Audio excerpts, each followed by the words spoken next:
All right, we are back, and I thought I sorry. was opening. No, I said me. Oh, I thought I was opening. Okay. My fault. My fault. My fault. My We had fault. 2 hours to prepare. Yeah. Welcome back, everyone. Sorry for the delay.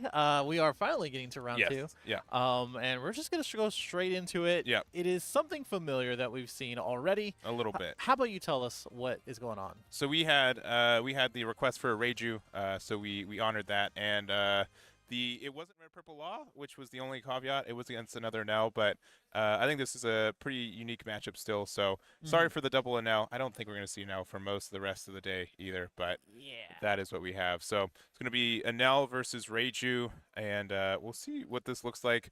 Obviously, Enel got a little bit of support in EBO1. Reiju got a little bit of anti-support with Red Purple Law being more around. Yep. And that's how it is. Yeah, I mean, I think that's what it is. You know, a number of people are probably, on the Red Purple Law because of all the support and all the really cool tools that it's now gained. And Reiju, ironically, can use some of those same tools that we were talking about before in Purple. Yeah. But hey, it's fine. I think there is still love for Reiju, right? It's a very fun deck to play. It's a lot of buttons to press throughout a match. Yeah. And it does take a good amount of skill to be decent at it, right? Like yeah, it's its own game, which is really neat. I like what it does, and obviously the pieces that it uses, some other decks like to use. So obviously, like 4-drop Reiju is a really strong card generically for purple. If you have a lot of Dawn minus effects. So, but yeah, I think Reiju it gets a little bit of a bad shake in EBO1 just because it does have. A almost auto loss against Red Purple Law in my own experience, but otherwise a really unique deck in this meta. Yes, unique is a very cool word to use, I think. It's a good, stable, Yeah. generic, neutral word. There we go. Just like with Perona. But hey, we saw it last time that Perona took a win with against Enel in round one. That was an interesting one with pretty much using all the buttons that that we were talking about before with Perona. Maybe we'll see all the buttons being pressed with Reiju because it actually can not so much get out of hand, but you can just steam. Just start really going. Yeah. Fill up the board and press your buttons. I think that's what we saw with Perona as well. Stuff had to go right, including going second, seeing your 8 cost into your 10 cost kind of thing. So I think that's important for what the matchup looks like. Yep. And hopefully Reiju, if you're a fan, gets to see that. But going first, we do see they now playing the Flampe, being able to take. Yeah, it has to be.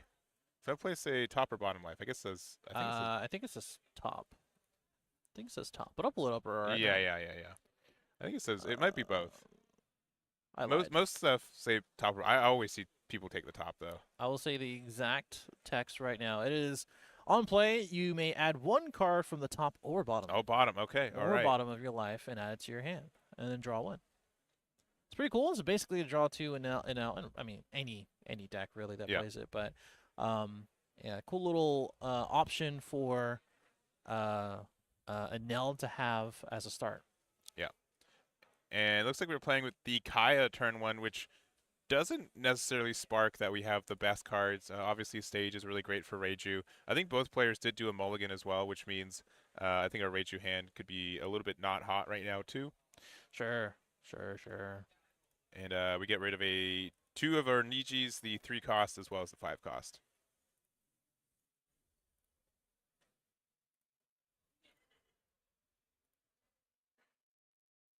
All right, and with that 1 extra Dawn available to us, we could play the stage again if we have it. I think that's really strong. I think I saw maybe another Kaya in hand, so it could be a peak for that. If you really do not like what your hand looks like and need some more cycle, but I think that's a key part of Reiju, right? Like you need the stage, you need the searchers, you need a decent hand to start out with in order to start using your minus effects and start drawing cards. And when it doesn't go that way, it's a little rough, right? You're delayed a couple turns, especially with into the double Kaya. Hey, this could be a greedy play though, right? Like we're going second, we have 2 Kayas in hand. This could be a greedy play where we're just lining up the next few turns. Yeah. But I don't know if you saw, but there's 2 more Kayas in his hand. I did see this. I mean, So, there's sometimes issues where like people say like I have the Dawn to burn, so why not? yeah. Especially in a turn like this where you can't attack with your leader, right? So it's tempting. We're getting rid of it looks like a 4 cost. I think that's Yonji. Okay, yeah. So we are playing Yonji Uh-huh. and another 3 cost Niji, then passing back. So a little bit of a slow start. I think it's a start that you can kind of afford against Enel since they're not going to be too aggressive for you. And if you don't find Sage and it's your way to set up cards in your trash, it's fine. You get like those additional +1s because of that too. So, but it looks like a big 8K to the noggin. That is something. I mean, there aren't too many things that Enel can do on 3, right? Or at least like efficiently. It's been a while since I've seen a nice little Shura in an Enel deck, at least from the matches that I've seen in the last month or so. But yeah, a nice little AK swing, bring him down, presumably, right? Oh no, we actually got yeah, out of we it. double 2K'd. Yeah, so Wow. we decided to just be pretty low on hand sets because those Kayas represented -1 in hands as well. Yeah. And so what are we doing for 4? Surely we're not playing a third Kaya. Double Kaya again? No, I don't think so. I could be wrong. You know, I've been wrong a few times in my life. Okay, no, Okay. no, okay. Phew. We are playing the stage. That's good. Which, yeah, I would say it is good. It is something to look forward to as a Reiju player, being able to search and also get things into your trash. Yeah, but we only have, I think, 2 cards in hand, too, which feels kind of bad. We're going to go 8 right back at him. I think, yeah, and I was going to take that pretty quickly.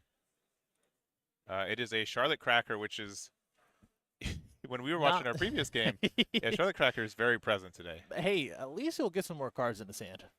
Yes, yeah. At least we're getting some more cards, because the 2 cards in hand versus a Cracker, I don't think it's going to be all that great as far as the result here. But not a bad start for Enel. Got a free body on board. Drew 2 on our first turn. Got an 8K swing for 2 cards out of hand, which, I mean, to be honest, I don't think they were really doing anything with those cards anyway. So this is going to be an easy take 2, right? It could be. Easy take 2, right? I mean, if we... Right? This is a 7K double attack, right? So correct. It means that either you go to 2 life or you're to 0 cards in hand, if you have it. So these is an easy. Honestly, man, it's a little bit of diminishing returns for some of these things, and you can't protect your life all the time. I think, like I said, it's just going to be a take 2. You only have 2 cards in hand, and honestly, you're going to have to use these as options. Yeah. All right, so going down to 2, and then just a simple 5 with the Enel. So, probably be able to get out of this pretty nicely as well. Yeah, 1 card out of hand is not too big of a deal. Just thinking about it here. Ooh, a 2K though, having to over counter. Not our favorite. Another Charlotte Cracker. That is rough. Basically saying like, hey, you can swing into me, that's fine, but if you put me down to 1, which is where I want to be anyway, I'm going to go ahead and swing back for double attack to hit you down to 0. So, yeah. Okay. That's an easy discard, yeah, right? Surely we just discard and search. So look at the top 3, and I see a lot of 2 costs, Reiju. Sure. I think we have the 4 costs in hand. But we really haven't played any Jerma cards, right? No. We've literally done nothing. That's the issue. That's like we haven't really advanced the game state.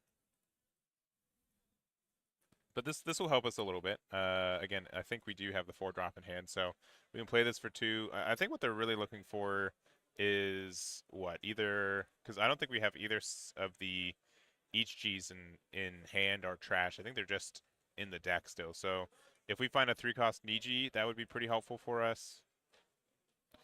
Yes, I do think so. I mean, I don't know. I think we just gotta start doing something, right? We gotta start getting things out, and this 4-cost Reiju might at least help us a little bit. Yeah, we're going to be able to draw 3, which is quite nice. 2 off the Reiju and then 1 off the leader. Still have 4 available, so if we do have either the Ichi or Niji, 3 or 4 costs, that'd be pretty strong this turn.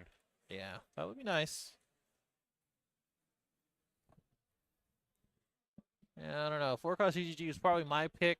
Let's try to get rid of this Charlotte Cracker. Oh, we're just going to play another Reiju, which okay. will let us draw 2 more. I don't hate it. I don't either, but I don't know. These Charlotte Crackers are a little scary. Yeah. I think we're gonna protect it, and if we have something like another 1-cost, I'm gonna call it front pay. Sure. Is that okay? Yeah. And draw a card, get down to 1, have 2 double attacks on board. That might be a play. Yeah. You know. If we have something like Raigo, get rid of one of the Wind Smokes, right? Sure. If we have even Hiyori and we decide to add something, not back, right? I don't think we have enough. Well, we have enough for 1 double attack if we Raigo, right? Yeah. I think we have just enough for 1. I gotta see his Dawn count here. All right. Well, it looks like we're just gonna not even care about that. We're just gonna go 5 into the face. Yeah. No value from the Crackers today. Well, I guess it did get value from the first double attack, right? Yeah, and there's still pressure that's going to be coming down. Yeah. It looks like they're going to be maybe, I think I see a 5-7 ace in hand, which might be. Yeah, that was the other thing I was thinking about. Ace is going to be a great play here, I think, just as a body to establish and get a 7K swing in. Yeah. But on the bright side, Neville has drawn what? 6 cards? No, not 6 cards. 4 cards last turn? 2 from 5? each of the Reiju, and then a 5th one from the leader as well. Yeah.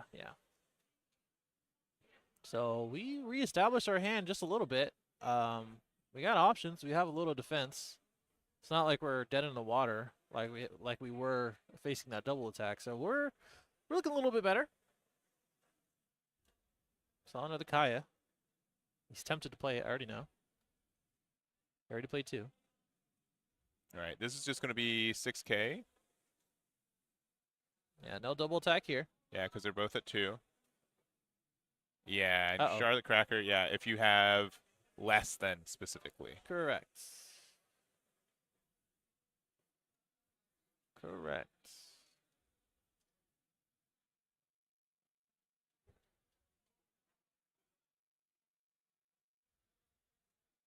Okay, we're gonna use the Kaya.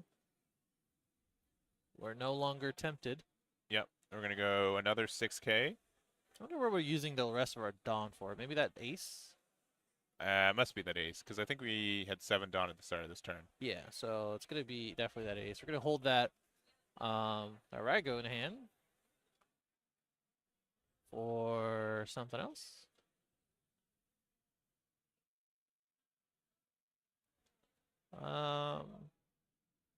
Just thinking here. Just another 1K out of hand. Yep. All right, going down to 1. Yeah, Reiju's also like a deck that if you are able to get your effects going quickly, yep, get that early defense. And now because we didn't take this 6, yep, this 7's going to be really painful to try to get out of. Yeah. I mean, we are coming down to only a number of cards in hand for Enel. So, I mean, like this following turn for Reiju, it could be pretty good to get rid of these Crackers. They're not going to get the boost, which is nice. Yeah. About 5 cards in hand for Enel.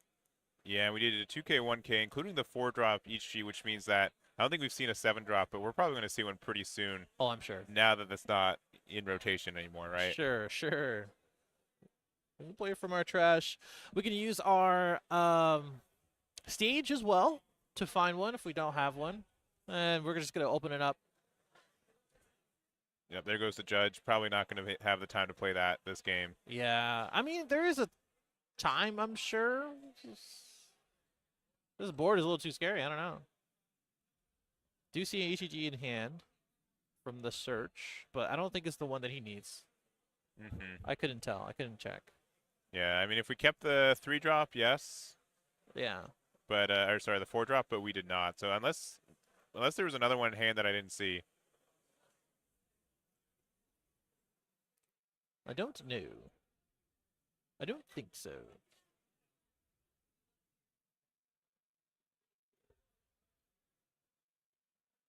Okay. Check out our trash. Which is pretty much something you got to do every single turn as Reiju. Yeah. And the issue is that we just don't, like, there's a lot of decks that have, like, some really strong blockers that exist. And Reiju just doesn't really have that. Nah, I mean, this color combination is just not there for that, right? This color combination is like, I want to play a lot of things, and I have some answers in blue, but Reiju just doesn't play those, right? So, like, there's plenty of removal in blue. It's just not played in Reiju. Yeah. These are 6K swings, probably. Yep, to the crackers. He said your 6K swings were pretty annoying. I'm gonna go ahead and do the same to you. Yep. And we had a bunch of 2Ks in our hand. Only 3 left in hand for now, but it's gonna be really hard to remove a lot of cards on this board. Yep. We are gonna take that one. It's possible that we do have an ECG in hand. It's hard to say. But this is only 2, which I think is for the oh, okay, Yeah, so it's another another Reiju. Reiju. Okay. I mean, that's not too bad. We're gonna see if we can draw a couple more cards. The issue here is that what are we doing for 3? If we have a Niji, we're able to bounce the Charlotte Cracker back to hand, which is nice, but Yeah. For sure, for sure.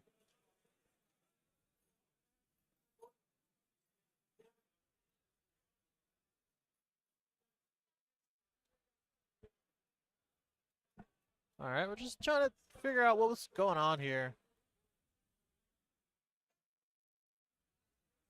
Okay. all right, so we can play the Yonji, and it's going to be able to get the blocker because we played that earlier. Yeah.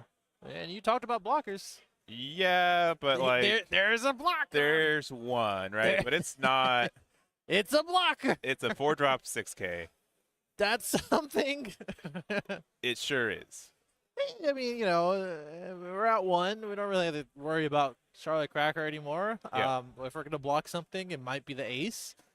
This following turn, he's gonna go to 9 Dawn. So you know, we can play Yamato and pop a Reiju. Both there's 3 of them. I don't think. No. We have life. Life doesn't make sense for that because it's 1 life. Oh, I'm sorry. Yeah. I don't know why I thought he was at 2. Yeah. Still, don't do that. Maybe do. I mean, we could just play reject, get rid of the blocker, and have a good time. I think. Yep. Talked about the ban list before. That's gonna be another one. Yeah, but definitely in Enel's side, being able to establish that early Charlotte Cracker off the life, a second one from hand, and then the ace gets the pressure. It's been definitely in Enel's side. Yeah. Yeah. I mean, I don't know. I think he'd probably rather be at 1, sure, but I think just like you said, it's been an Enel-sided game. However, I will say, although we're at 1, we got a lot of bodies on board as Reiju. Got plenty of attackers. And we've been building up our hand turn by turn. So, you know, there's a little upside for Reiju. And it just really depends on what this turn looks like for now. Yeah. I think this is one of the bigger turns for sure. And it really just depends on if they are. Well, I think they have a copy of Reject. I think Reject is pretty good for winning the game. You can use the effect to pop the Yonji without losing the life, which is pretty strong. Sure. They might even have double Reject in hand, which I might have seen, which that would be kind of nice. I mean, that's a lot of Dawn though. So yeah. like you're trying to close out a game at 0 life, and you're gonna give them a card. So I don't know. I guess it depends on what Reiju's hand looks like, right? Yeah. And I mean, we've seen a lot of 2Ks come out, right? I think we've seen for sure probably close to 8, 9. Yeah, yeah, a lot of them, man. Yeah. One of them had to come out for a 1K or a 5K swing, so that felt bad. Yeah. And I think, you know, the more you say it, I think Reject is probably a better option here. You reject the blocker, let's see how much pressure we can put on for this one life, and you know, if they do pitch a lot of their cards, it's gonna be easier for them to remove these rested Reijus as well. Yeah, I wouldn't be afraid of losing next turn as Enel. I mean, No, there are no. a lot of 4-drop Reijus that could start hitting in. We only have like 3 cards in hand, but Yeah, for sure. it'd be a little scary. Yeah, yeah. No, definitely, man. All right, looks like we're just going to go a simple 6, though, at the leader. It's interesting. These 6K swings, you really want to have those 7K swings. Obviously, this is a 6K blocker here, but yeah, you know, so been seeing a lot of 6K swings this game. All right, and Just double checking. Double checking on the Charlotte Cracker. Nothing really relevant right now. Nah. It's all about the life, baby. All about the life.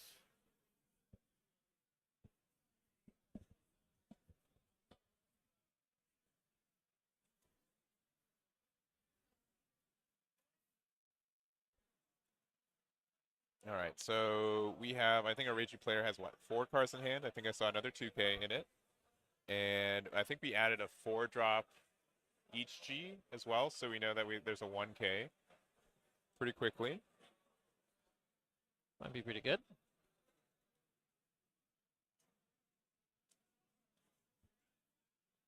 I think I would have maybe started with like the ace swing just because it's 7K without any Dawn. Yeah. I think the issue is that if you want to play Yamato in hand, it doesn't get rid of anything on board or heal you, right? Yeah, that's what I was saying before. It's super awkward, right? It's just not the time to play it. I don't think that he has a Yamato in hand unless I can somehow go. Yeah, I was gonna say somehow go into the screen and look a little bit to the left, but that's not gonna happen. Walk 10 feet. Yeah, true. I feel like it's like 20 feet. A 40-foot cable. Never mind. Okay. All right. Let's get a little technical. This guy's trying to use math on me. That's crazy. Math major? Math major? Can we see the degree? Math minor? Oh, I always say it. My bad. Math minor. They're just checking our drop. You know, it's not. Here's the thing. It's the decision between, okay, I'm in a pretty comfortable spot as Enel. Sure. Honestly, like really think about it. You have effectively 3 cards in life. You have probably a pretty decent hand because we know that it has a Bajan hand. I'm sure the other cards are pretty decent. And it's just deciding, okay, do I want to take care of the blocker or do I want to try to bait out some stuff for this one life? And honestly, I think the choice was probably better to swing with the ace, just like you were saying before. Yeah. Only because if he swings and blocks, well, that's good. He has to protect it. That's one less card. If he doesn't block, then he has to have 2 cards out of hand. Then from there, we can reject and have a higher chance to win. But it looks like we're just going to go ahead and do another 6K swing. Yeah, and we're like at a weird spot too because also if we had reject Amaru, we'd be able to reject, go down to 1 life, and then we'd be able to Amaru get rid of their 4-drop blocker. Because we go down to 1, right? So that'd be like, that'd be the super play if we had that online, but doesn't look like we have it right now.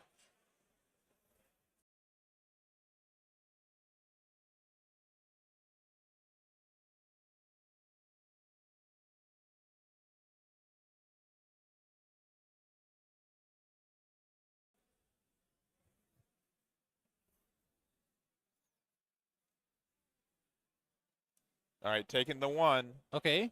And that was from a 6K swing, right? Yeah. That's a little sus, right? That's a little sus. And had to double check if we were taking it as well. Yeah, because now reject is super alive. Yeah, we just used the 4 to get rid of the Onji, and then we just put everything on the ice, right? I think it's a 10K, yeah. And even if it just doesn't go in, once you get down, rate you down to 1, you can put 10 on leader every turn. Yeah.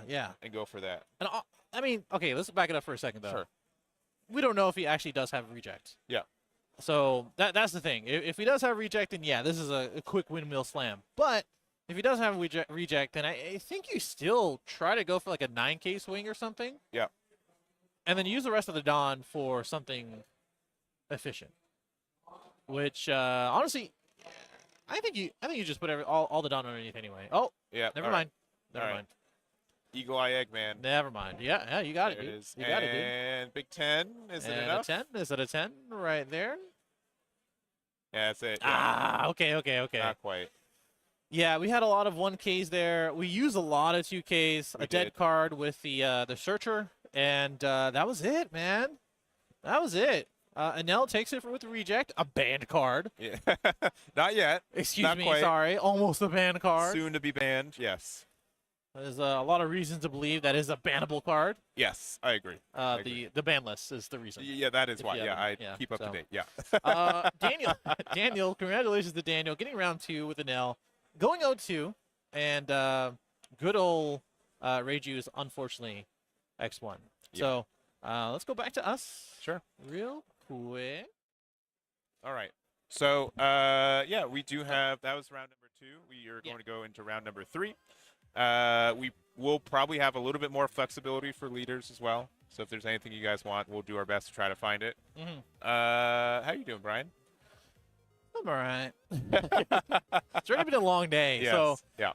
you know, that's the thing about these 1,000+ player tournaments. Yeah. Not only that it is 1,000 people registered, but also probably a good couple hundred people here just trying to get into the event. Yeah, right? it is packed. So like it's just people constantly coming up to, you know, everybody just trying to talk to each other. The event staff is running around trying to do their best, and you know, we're here in our little corner talking about a game. We are. So I'm doing okay. Hopefully you're doing all right. Yeah, yeah, I'm doing all right. It's a lot of people today. Everyone's super kind. Appreciate everyone stopping by, saying hi. If we're live, less so, but still so. It's okay. I will talk louder. Yes. So, so I can like shoo them away. No. Yeah, no. It's okay. It's okay. It's fine. It's fine. But no, plenty of people here. Everyone loves the game. Very obvious that it is. People are just having a really good time, and we're here in LA with Core, the GOAT. Yeah.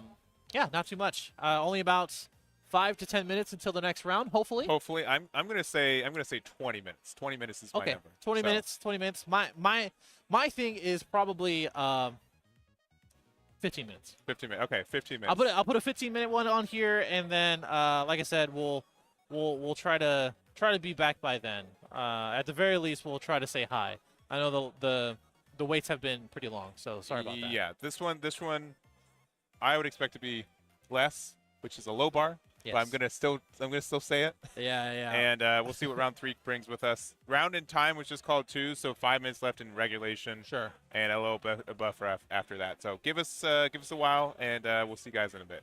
All right. See you guys then.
Yes, we're back.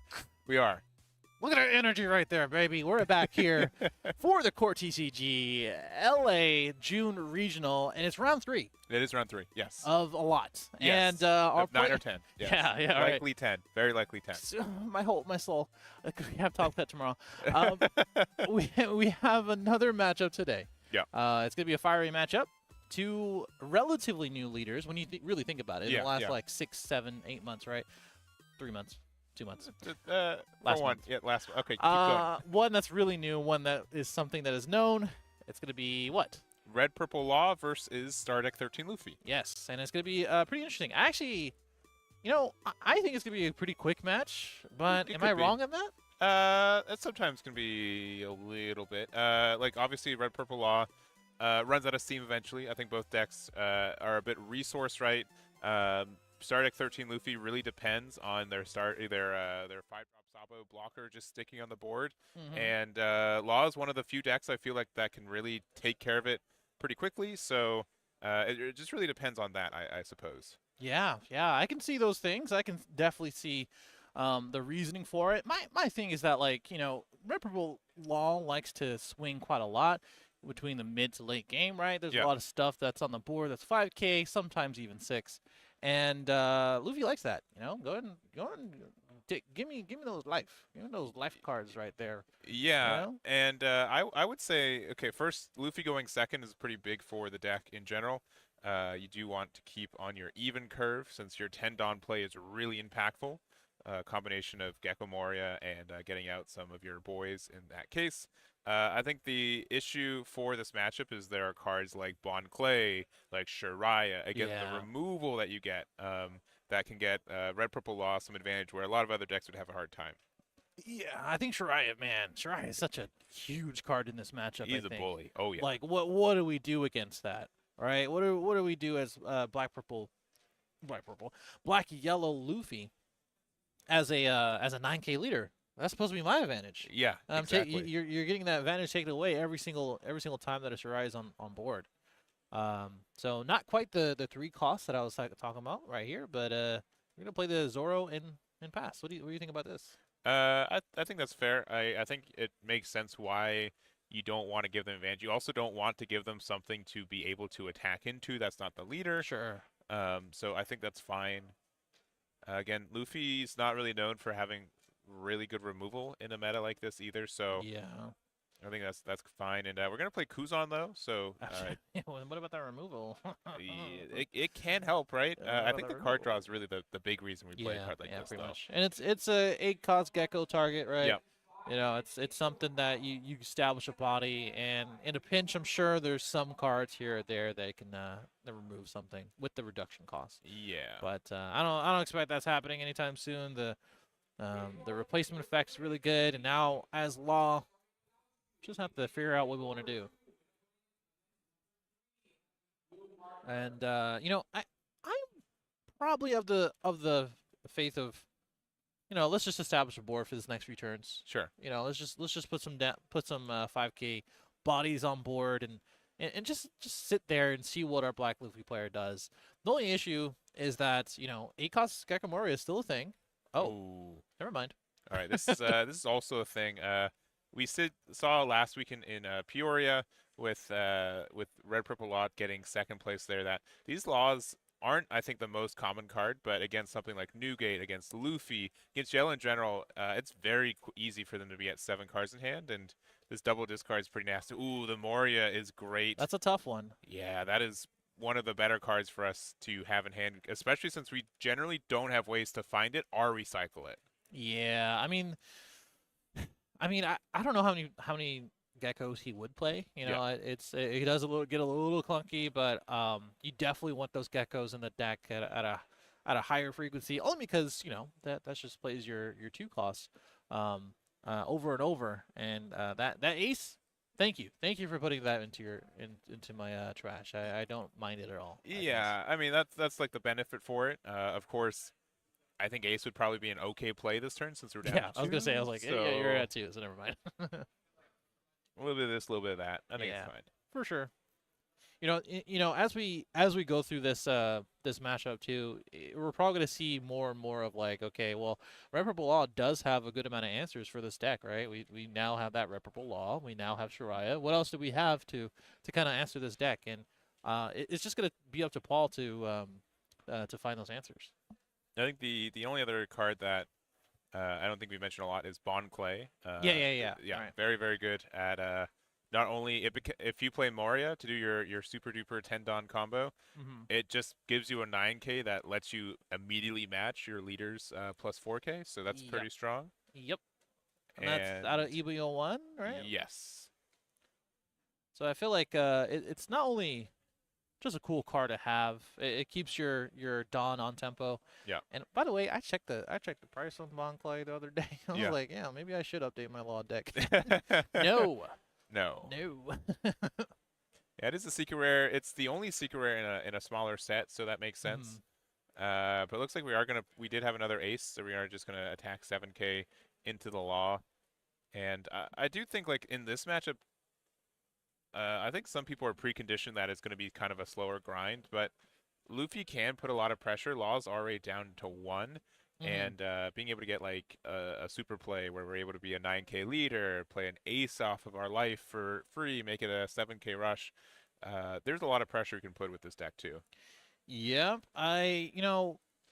it's hard to classify One Piece decks in general sometimes, right? Where a lot of it comes down to is just tempo. Yeah. And I said in the beginning, I was like, I feel like this could be a fast one, and now you're saying it could be a bit of a grind. And I think it just really comes down to the type of player that's playing, the type of cards that they're playing every single turn. And like I said, at the end of the day, it feels like a tempo deck for most decks in the format right now, or at least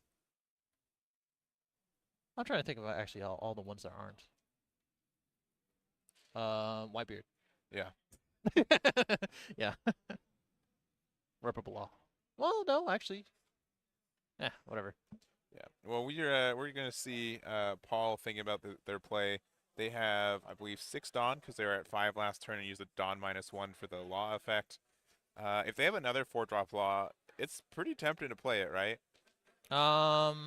Yeah. I mean, a lot of value out of Luffy's turns comes from their life. Sure. Like you're gonna go down to 0. You want to go down to 0, and because of that, you use your life as a resource. And when you take that resource away from all of these 4-cost laws, it becomes kind of an issue. Plus, those 4-cost laws literally help you in this matchup anyway as a blocker. So yeah, they went 5 in. They used the Luffy 5K or 5-cost to counter out. So Gordon probably going to be for this ace, which is going to be for the Kuzan. Yeah, interesting. Okay.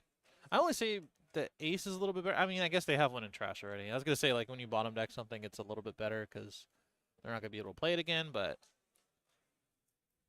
getting the 5-cost Kid in order to get an active Dawn when using the leader effect, etc. And it's going to be a pretty good card to establish here. See, if we have like a 4-cost Law that's able to give the 5/7 -2K, that might be strong. Yeah. Use's Kid being established is very good for this matchup too because we don't really have ways to get rid of it as Luffy consistently. Yep. And and then there's the Shariah too. So having three big boy blockers out is pretty great. Yeah. And it feels like Paul has played this matchup a good amount of times, right? Like this is I feel like these are very specific cards that we're playing out. And we're actually going to pass after this, which I think is fine. There's kind of like this weird balance with Luffy where, you do want to get down to 0, but you don't always want to just immediately take it, but also your opponent can stall you at 1 life really successfully. Yeah. There's a lot of back and forth. I don't know. I mean, if we get something like an ace out, or we do like a Makino or a Rory into an ace, that type of thing. I don't know.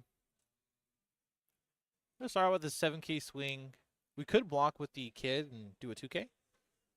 Might be not a terrible idea. There's only so many Yeah, I think that's what's going to happen here. Yeah. There's only so many good attacks that Luffy can put out right now. Yeah, I also think it's smart to, like, Shiraya only copies the power of your opponent's leader. Correct. So one, doing your attacks before attaching them to the leader is great. It also means that, like, Shiraya can be in some weird spots where it just prevents us from doing some plays. But, ooh, this is pretty good. We have the Flampe, and I think we got a Hiyori. No, another one. Yeah, we're just going to go ahead and go for it. I think this is actually better, right? Because you get to see 2 cards, theoretically, or draw 2 cards, theoretically, which, I mean, you really did. We're going to be able to do our leader effect to put 2 Dawn underneath. And discard a card, choose 2 from our trash, and place it in our life. Just deciding what we want to do, though.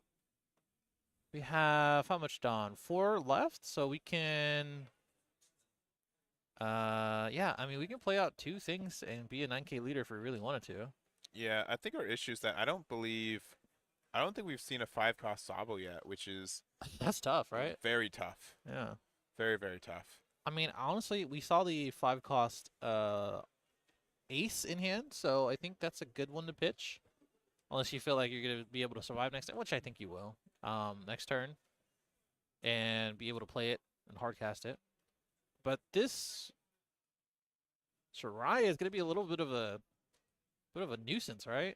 Yeah, it is, because no matter how big your leader becomes, you can just block in 1K to save it. Yeah. And then, yeah, just being able to represent, you know, any attack you get out of for 1K. Sure. Is pretty tricky.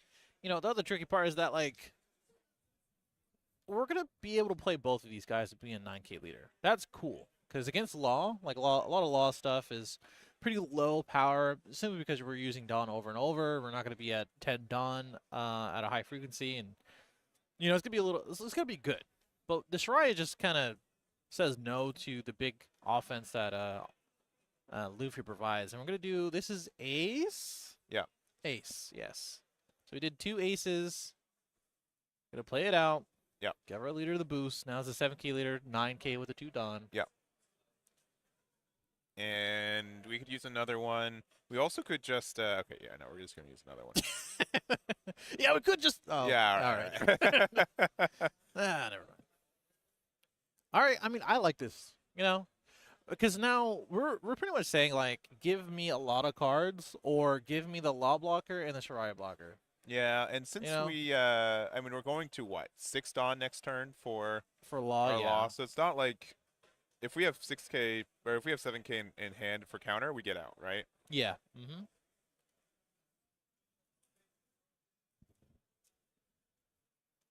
Now, even though it's a 7K attack going in, you can use your Shiraya, and then it becomes 11K otherwise, so you can get out of this attack for free if you want to. Which would be nice. You're at a tough spot because, again, Luffy's going to be 9K. You got these 2 rush cards. You're only at 1 life. With what, 4 cards in hand? Yep. Those are really cool sleeves. But they are actually purple, and I thought I was doing something by putting the purple deck on the purple side and then Luffy on the Luffy side. Yeah, no, I think that's good. But I feel like the contrast would have been better.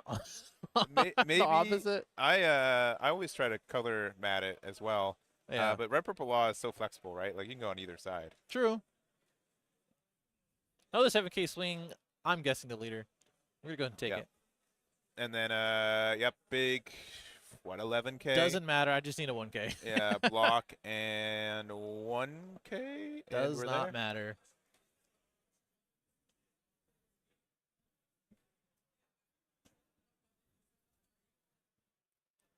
And yeah, we're just gonna take that one. We have no more attacks, but we are a 9K leader with, I think, 4 or 5 cards in hand as Black Yellow Luffy. Yep. A good amount of them have to be 2Ks if you want to survive this, though. Yeah, and honestly, you know, it looked like we had a lot of answers on Red Purple Law side, but now with 3, count them, 3. 3 of a kind. Aces on board, which poker reference. Yeah, I was gonna say I don't care what card game you're playing. 3 aces is 3 pretty aces good. are pretty good. 3 of a kind, 3 of a kind aces. Any poker players? 1, 2, 1, 3 players. Anybody? We have 3 aces that we're looking down on, and what the heck do we do as red purple as red purple law? Yeah. This is the whole point of the deck for blue black purple or black yellow Luffy to me, because like you are literally presenting a really difficult situation, but also having a really high risk by doing it, right? Mm-hmm. But being at 0, by being at whatever, and Taz did really well to find himself in this position. So here's like, again, this is a little bit of a bluff. Now that we're still talking about poker, traditional card games. Oh, don't get me started on poker. I know, yeah, and this is it. It's like, all right, do you have 7K worth of counter in hand? Yeah. You knew this was your end game. You knew this Shiraiya is probably going to survive. Do you have it? And let's see. Yeah. This is the high risk that I was talking about before. 4, so here's 5. Yeah, that's 5. That's 5K counter. You are the same as the leader. Yes. 6, 7. Yep. Yep, and we're good. Yep, and that recognizes. Yep. Wow, look at that, dude! Black yellow Luffy, so cool. Oh my god, it's you don't so even need, cool. You don't even need Sabo. I said at the beginning of this match, like, oh, it depends if Sabo can survive. You don't need that. Sabo. Nah, that thing's gonna get bottom deck. Let's play 3 different aces instead. Yeah, that was cool. That was so cool. Yeah. All right, well, you can put, if you put 2 Namis in that deck, I don't think there's any yellow Namis, right? There's no Namis in yellow. There's no Namis. That doesn't count. Okay. We need 2 Namis. You know why? Why? Because then it would be a full house. 2 queens, 3 aces. Okay. Surely you weren't looking at. There were 2 Flampeys on board. What is even that? What do you mean? You literally have a Nami on your shirt right now. Sure do. Which you should understand that be 2 queens. So okay. All right. No, all right. no more. Clearly. No more poker references. No more. For the rest of the hour. Unless we get a king on stream, I guess. Actually, yeah. Wow. Yeah, that's true. Actually, pretty awesome match. That was our round 3. 3. Yeah. Yeah, that was our round 3. We still have plenty of matches after this to go. Yeah, and I had a couple other going into this. We did have like a Star Deck 10 Luffy. We had a Nami. We had I had one more at least that I was keeping track of. Some unusual decks that were undefeated, so we're going to see how they're going into the next round as well. But yeah, I think that's really close. I think that's how the game had to end too, because I don't think you're going to survive next turn, one way or the other. And just recognizing, you know what, I have to go big numbers with my Shiraiya. I hope it works, and we're able to get 1K. I think 2K above because there's one more 1K. Yeah, I think he had one more card in hand. He was saving for something. I don't know what, but yeah.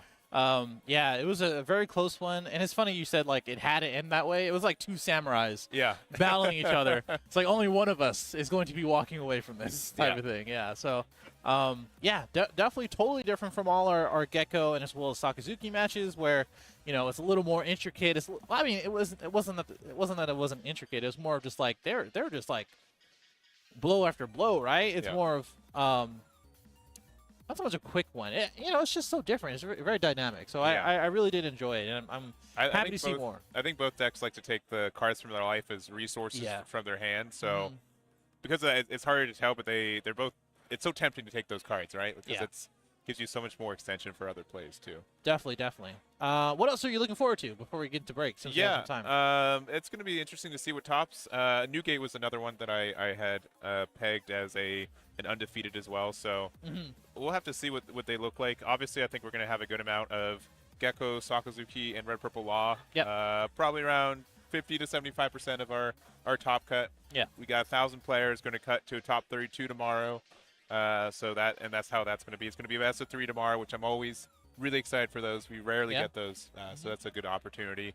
And then I'm looking forward to Sakazuki being banned in like 3 weeks. Okay. Well, off topic. What am I looking forward to? That is off topic. Top of the list. Let's focus on today. All right. Haven't seen a Sakazuki just yet, but we're gonna see those probably in the next few rounds. Yeah. Plenty of other, not so much rogue decks, but different decks and different flavors and varieties in these first few rounds. And personally, I would like to see a Nami. We did put down, what else did we put down? At least one, yeah. I think there's one going on. There was a starter deck 10 Luffy, right? Red Purple Luffy, so that should be cool. Might get a Yamato. The issue with Yamato is that they're so quick. They last like 10 minutes, yeah. Yeah, being a 4 life leader and just double attack on face, it just goes by way too quick. If Yamato tops, and there's like nothing else remarkable, I guess. top tomorrow, first Yeah. game. I mean, we also could be a little weird with it, where, you know, if one match is finished but game 3 is still going on, we could put them on. Yeah, yeah. We'll have to see what it just we do really tomorrow. depends. Yeah, just for really sure. depends. But we're not even halfway done with today yet. Yeah.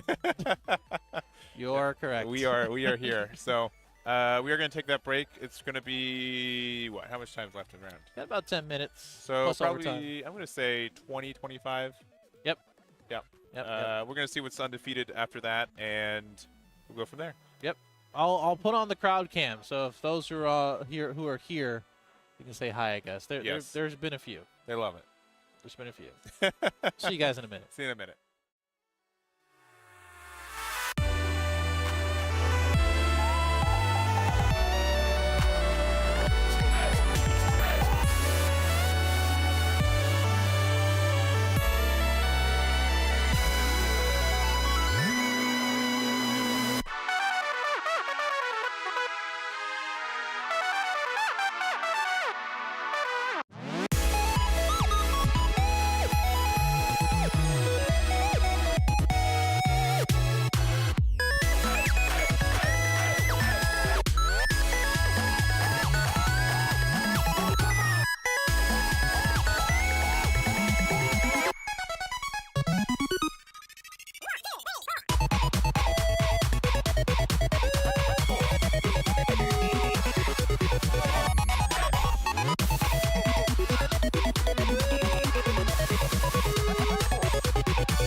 All right, we are back with round number 4. We've got quite an interesting matchup, right?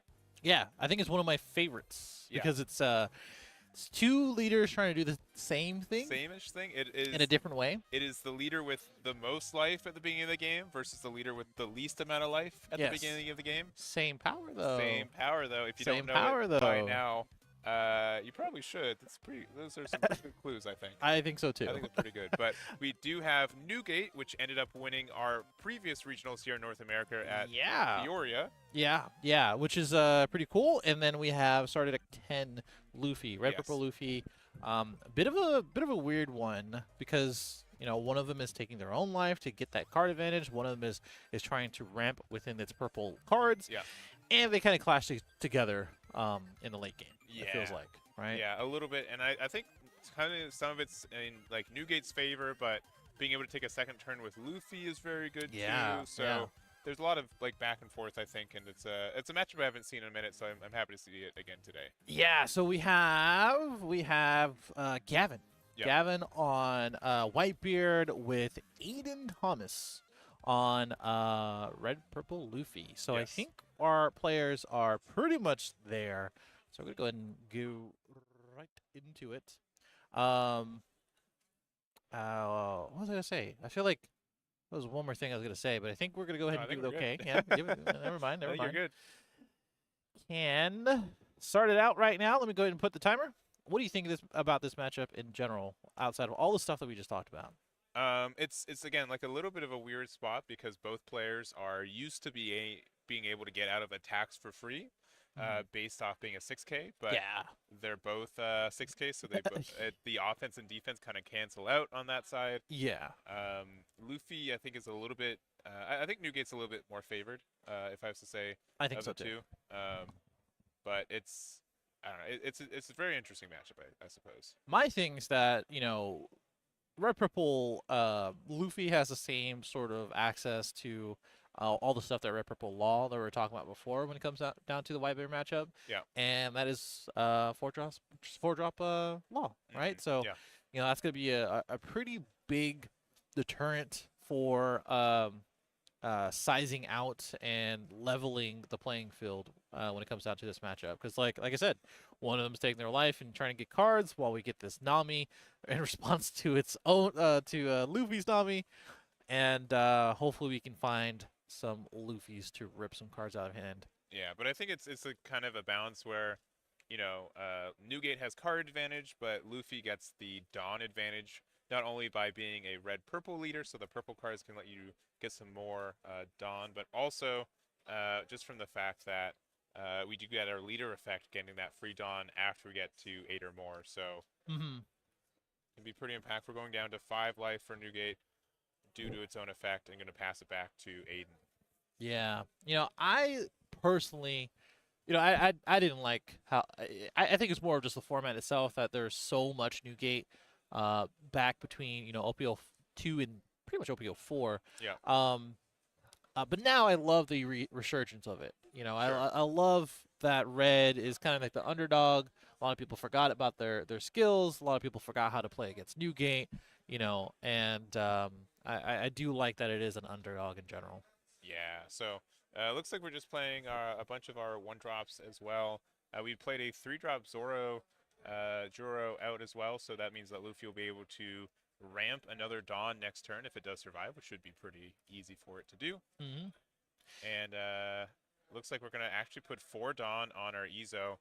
Not really a play sparking confidence, but we might have to take it in. Yeah, we do. I don't think we have much counter in hand right now. I mean, taking the first life isn't too big of a deal, but yeah, it's a little bit of a wary thing when they start taking life early. So, and it's also a little annoying with the Zordru, right? 1 Dawn is usually enough for most leaders, but placing 2 just to get maybe an attack. Ooh. Oh, okay, never mind. We're just gonna go ahead and do the thing that I was talking about before, and rip 2 cards. Yeah, so 8 in hand, gonna make it 6 real quickly.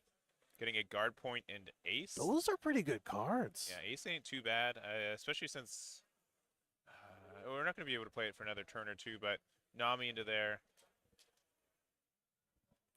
Zoro.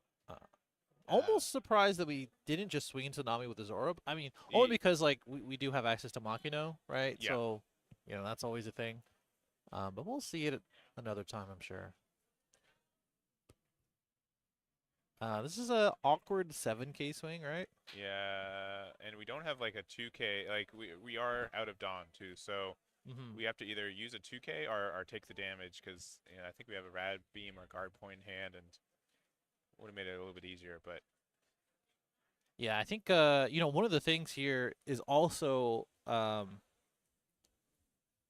fact that we did use the law and didn't start a swinging, right? Because now that really limited the choices. Obviously, we can use a guard point or the ace, so didn't really get any counter power, but did put a bit of pressure down to 4 life, going back to their turn, and doing pretty well in these first few turns as Red Purple Luffy. Yeah, we could have done something where we did put 2 Dawn underneath Zoro. We would have been able to ramp up 1 active to be at 4, and then play Law afterwards. So yeah, the sequencing could have been maybe a little bit better, but I think we're still getting some good value as the Luffy player. Yeah, definitely. It's gonna get a little harder and harder with Luffy finding more of those 4-cost laws. We're gonna go ahead and swing 7 to the Zoro, and Zoro is gonna be I would say pretty important as this game goes because we want to get. Oh wow, we're gonna go ahead and use a Rad Beam. I mean, we're down to 2 life already, so we do get the effects of it. Yep. One of the quote unquote benefits of being a 3 life leader. Yeah, got that Rad Beam unbanned, so taking advantage of the format changes and as well as just a really good card. Yeah, looks like we have only 4 in hand right now, though. Yeah. We are going to use the Marco to get rid of the Nami, but man, this doesn't feel great. Pretty good for Luffy all of a sudden. Yeah, it doesn't feel great as Whitebeard, right? I think we're definitely trying to make sure that we put some resistance as Luffy. We know that you have the card advantage. We know that we have to work for our ramp, and it's going to take a little while to get our stuff together. But that doesn't matter when we're going to go and tap 9 for our own 9-drop Whitebeard a little earlier than our Whitebeard counterpart. Yeah. So this is actually pretty big for this. One of the key marks of why you would play Red Purple Luffy is you get this ramp, you get into the 9-drop a lot faster, and Newgate's not going to be able to really interact with this really nicely either. Yeah, and hey man, look at these faces. Gavin's not liking this. No. And Aiden is 100% confident in this play. Like he's like, this is where I wanted to be. And we are here, so let's run it. And we had to pitch our own 9-cost Whitebeard, so that feels not great. Yeah, so we're going up to, I believe, 8. Yeah, we're going to 8 with the Dawn underneath the leader, so we can't even play our own Newgate next turn. Very awkward, yeah. If we feel confident to play 10-drop Luffy next turn, that's coming as well, and that just puts a lot of pressure. Yeah, this is. I mean, shout out to 80, man. I know Gavin's trying to find his way here, but we're pretty much doing everything we can to disrupt the game plan for Newgate, and that's working. I think here, if you're playing the macro blockers, that could be a thing.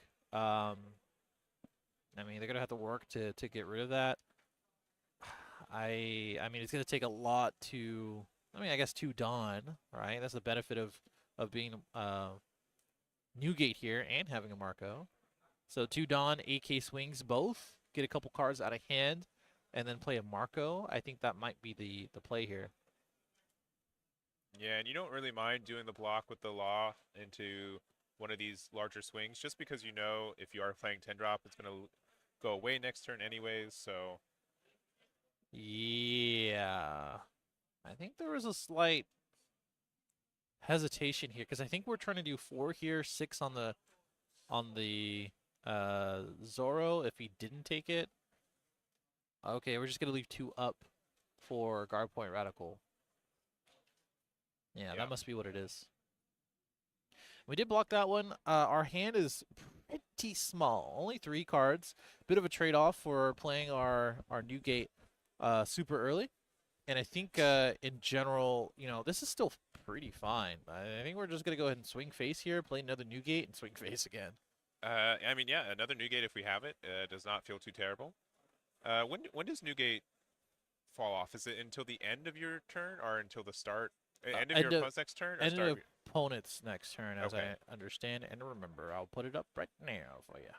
I can't remember offhand why or how it interacts with Luffy. Yeah, so up to one of your opponents, or your leader gains 2k until the start of your next turn. Ah, okay, so that's a little different. If your opponent plays a Newgate, then you are having to face an 8k leader both times. So yeah. Oh, we're just gonna go straight into the 10-drop. Okay. Yep. So this is gonna be a 7k attack. We're gonna play the 10-drop Luffy, and then after this too, we're gonna be able to take another turn, which means that we're gonna be at 3 Dawn, which we will be able to ramp up to 4 from there. Actually, sorry, 4 Dawn, go up to 5. Yep. Yeah, this is the combo. We're gonna go ahead and take another turn. Gonna have the swing on the 10-drop as well. Gonna be able to use its effect to tap 1 Dawn, get another, and we're almost right back to where we started. So feels pretty good to get our combos off. It's gonna be an AK swing, pretty bad already, because we only have a few cards as Newgate. Yeah, which is surprising to say. All right, so Rad Beam will get out of this. Gonna go Big 12. That's gonna have to take it, and they can play Newgate next turn, but that doesn't really do that much still. This is correct. Luffy has what, 2 Dawn or 2 life, 1 Dawn active as well, 4 in hand, so not a huge hand for Luffy either. But again, I think Luffy's still in the advantage right now. Yeah. I mean, worst they can do is maybe 1 or 2 damage, or probably 1 damage. I mean, we have 1 open, which means we're probably looking at a Rad Beam or guard point, which is just going to nullify one of the attacks. The real issue here is the fact that we're going to be at 0 life as Newgate, right? Yeah. And even if we play a 9-drop, at best, we could probably defend against one of the attacks, but the other one we're going to take it, and we're just going to be in the same situation. And by that time, Red Purple Luffy will still have his Dawn back, so this one's a little tough. Yeah, the most we can have up is, I believe, what, 2 Dawn or 1 Dawn if we play Newgate with it, so... what, we have a 12 and a 6, and I believe we can go up to 8 Dawn active. Yes. So 2 13s, I believe. Something like that. Yeah, which is quite a lot. So if we don't have a 9-drop, which I don't think we do, we have a 7-class ace and a couple 2Ks from what I can see from our hand.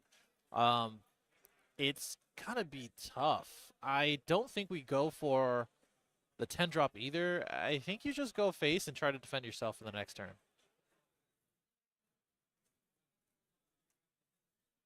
Yeah, it's like that's like the thing for Newgate. Like Luffy can find its way to be defensive, right? Have like 2 life late game, but Newgate eventually does have to go down to 0, right? Yep.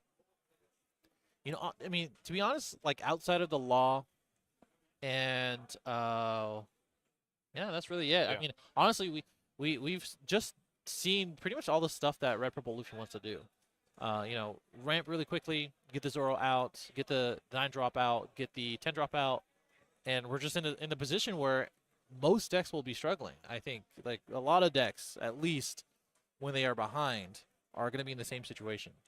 Now we did just take this 6k attack, which is a little concerning. A little bit, yeah. If we have leader attack and rush, there are some numbers that could win us the game right now as Whitebeard, so we can't guarantee we've won yet. I think it's either concerning or greedy, right? Sure. I think it's probably the former though. Yeah. Just because like you should be in the place where you don't do that. Yeah, okay. So this is pretty much what I was saying before. AK leader with the 10 drop or 9 drop, 10K. It's gonna be put into the situation where it's gonna be more likely that we're gonna be able to defend ourselves. But I can tell you right now, our hand is dead. Yeah, it's not great. We have a 5 cost Luffy, a 7 cost Ace, and Hope. Yeah. And that Hope is definitely fleeting. So we're going to go to 7 Dawn real quick. We're going to use our 10 drop effect ideally to just pay a Dawn to gain Dawn. We're at 8, so which means our leader effect means get 1 for free. So 8 Dawn active across a 12k and 6k body to do 2 damage. But it's a 8k leader, so a little bit scary on that side. Yeah, just a tad. Just a tad. It's going to take quite a lot to get through it. We're at 1 life. I mean, there is a way to say we can play a little defensive, but, I mean, you only have 3 cards in hand. You only have 1 open, which could be a bait. Yeah, and I like this. I think our best numbers are just 2 13s. We could do 12 14, but not the best numbers for us to have. No. Yeah, and just ready to put everything back on them. Yeah, and it's just not going to be enough. No events in there, so we do end up taking it. Oh, there's a guard point off the top. Dang. I mean, if that Luffy was a guard point, I think we could have got out of that, right? Let's see. It's 13k swing? Yeah, I think you are correct. Yeah, so because it would be new gate, so 8, 11. Yeah, it would have been enough. Yeah, sure. Yep. 13, 15. Yep. So, yeah, that's a tough one. That's a tough one. Sometimes you just don't have it in your hand, and when you draw 2 cards per turn, sometimes that's not enough either. Yeah. So, Red Purple Luffy takes it. Interesting that we were saying that was the other the other side of that where Newgate would have took it. But hey, sometimes when you know the matchup and you're confident enough, which hey, I don't know if you saw that stare down, if you saw that confidence that Aiden had, but I would have been shaking, man. Like I'm just like, there's so many cards that just lose me on the spot here, right? But we were able to find them, and honestly, any time where I'm able to play 10 drop Luffy, and then it survives an additional turn after that, I'm feeling great, right? Yeah. Gets me to my next one very easy. Gets me up to the additional Dawn. There's just like a lot of good combos with it. Yeah, I totally agree. It's pretty crazy. It was a great match. Yeah. Like I said, a lot of confidence there, a lot of tools that were used to go against Newgate and the hand oppression. Yes. Yeah, overall really cool. I mean, we've had some really cool matches so far, I think, you know? Yeah, I think these last couple matches have been great. Pretty close. I mean, that was round 4, right? But yeah. I think there's a lot of good players out here, a lot of unique matchups. There's a lot of not so unique matchups too, don't get me wrong. They're coming. They're coming. But they're coming. It's cool to see some of these alternative leaders at a high level. Yeah, and they were both undefeated. Unfortunately, Newgate will take that X1, but we're going to have that undefeated Luffy as we go into this round 5. So that was round 4. I know that was a little quick, so we apologize for that. Can't really do anything about that. No, I think it was worth seeing the match, to be honest. Yeah, it was a good match. I want to see, so you guys can blame me if you guys want, but hey, down. Down. I'm looking through it as well. Going into this round, we did have a good amount of undefeats.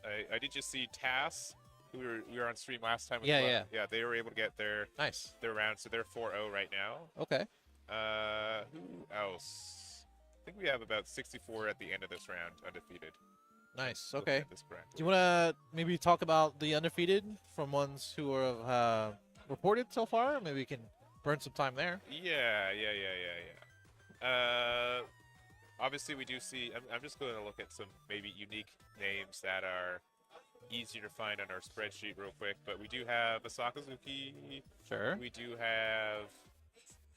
Let's see who else we got. I'm going to guess another Sakazuki. I am correct. 2 for 2. Nice. We have a Gecko. Okay. That was another Gecko. table 8. Sorry, I'm looking at him. We have a Sakazuki. Okay. Thank goodness the head tracking did not work for that one. Sneeze cam. So zoom in on him. Zoom quickly. Yeah. Sakazuki again. We have. Let's see. Who did I have tracked beforehand too? I think you're at table 5 or so, right?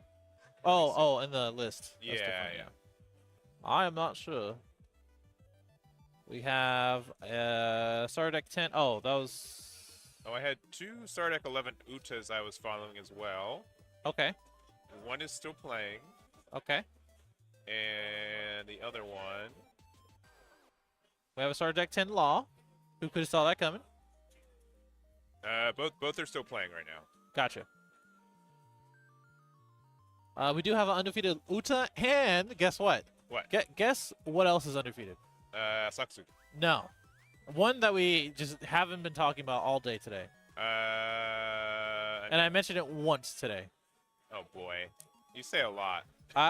Kind of. You are hard to follow. Sorry. Who is it?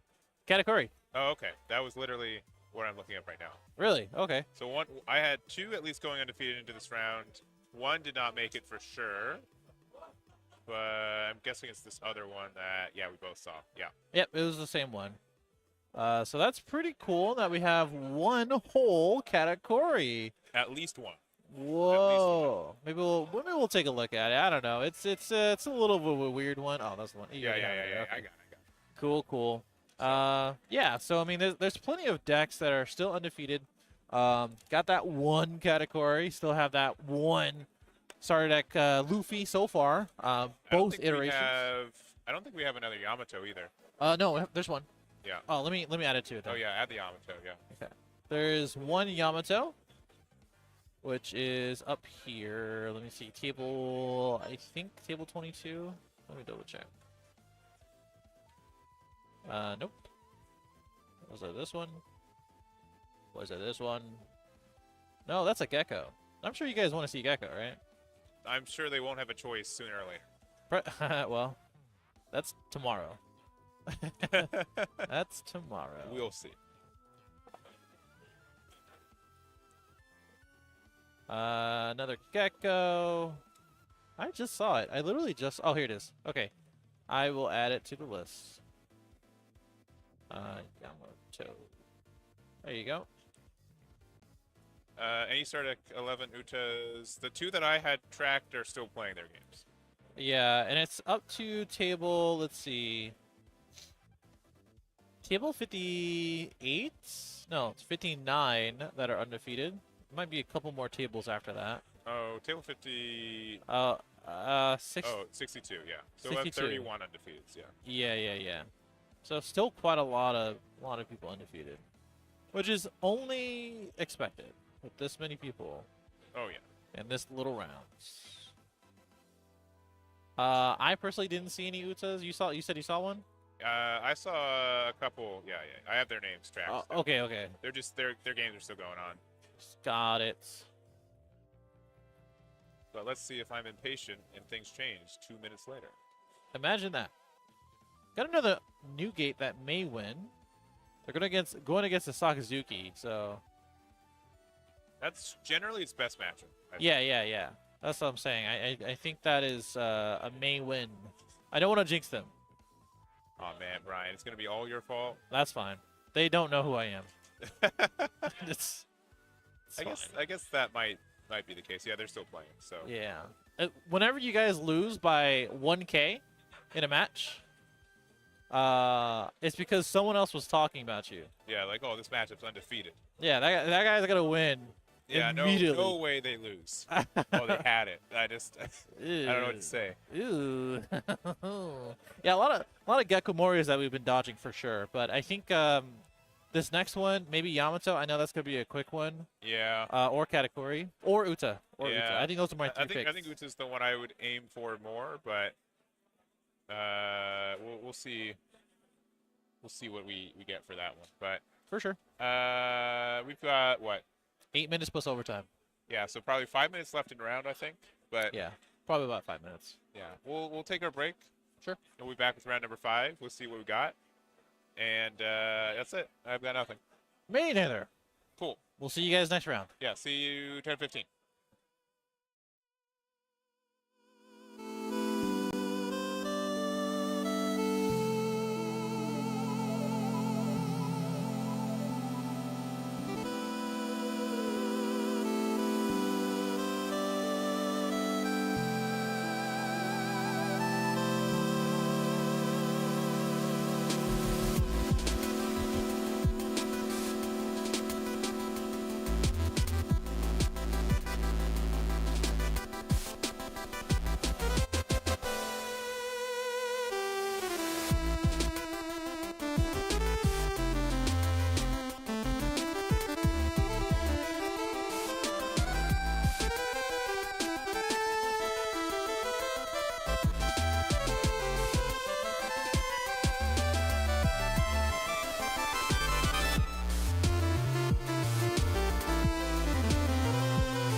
All right, all right, all right. We're here for round. Wow, what round is it? 5. Actually? 5. I Yeah. was gonna say 4, so I wanted to. We've done 4. Make sure, and it's also right there. Yeah, I actually wrote that. That's how I knew it. I actually wrote that. So we are back here, round 5. Got a really interesting one. That's right. We got Sakazuki. Sakazuki, yeah, exactly. So, but haven't seen him all day. Yes. Yes, the big but. That yellow purple Croc is undefeated. Yes, that's on the other side. So. Round 5. Yeah, that's crazy, right? It's pretty interesting that not very many people have given him the time of day, right? Yeah, and he is a bit of a cheese deck. That he does have some cards that, if you aren't aware, exist. You can play into them. Yeah. The Oh Come My Way is one that's generally known as like the cheese one. It can redirect an attack to anything. Yeah. Which is very, very strong. But, super annoying. Yeah, it's going to be a little bit of like if you know the matchup kind of thing. But the deck does have legs occasionally. I don't think it's topped this season yet, but no. Definitely one of my favorite decks to play right now. Yeah, every time I play against you with that deck, it seems like a nightmare. And hopefully it's not going to be the same with Mr. Tam here versus Joel, who is going to be on the yellow-purple Croc. That's not good. No. We did have a power outage like right before this. Yeah, I think like I think the power outage probably got this. So let me go back to be right back real quick. Yeah, take us like 2 seconds. I'll fix it real quick. 1 second, everyone.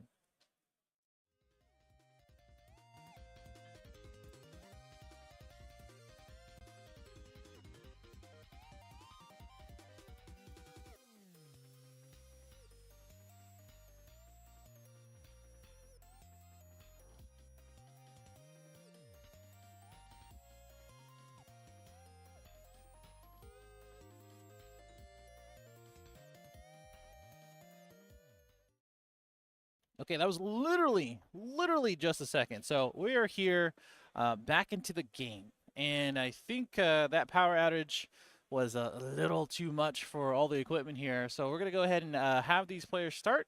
Again, this is going to be yellow-purple Croc undefeated into round 5. And these guys are going to do the nice little fist bump. And I believe yellow-purple Croc is going to start it off.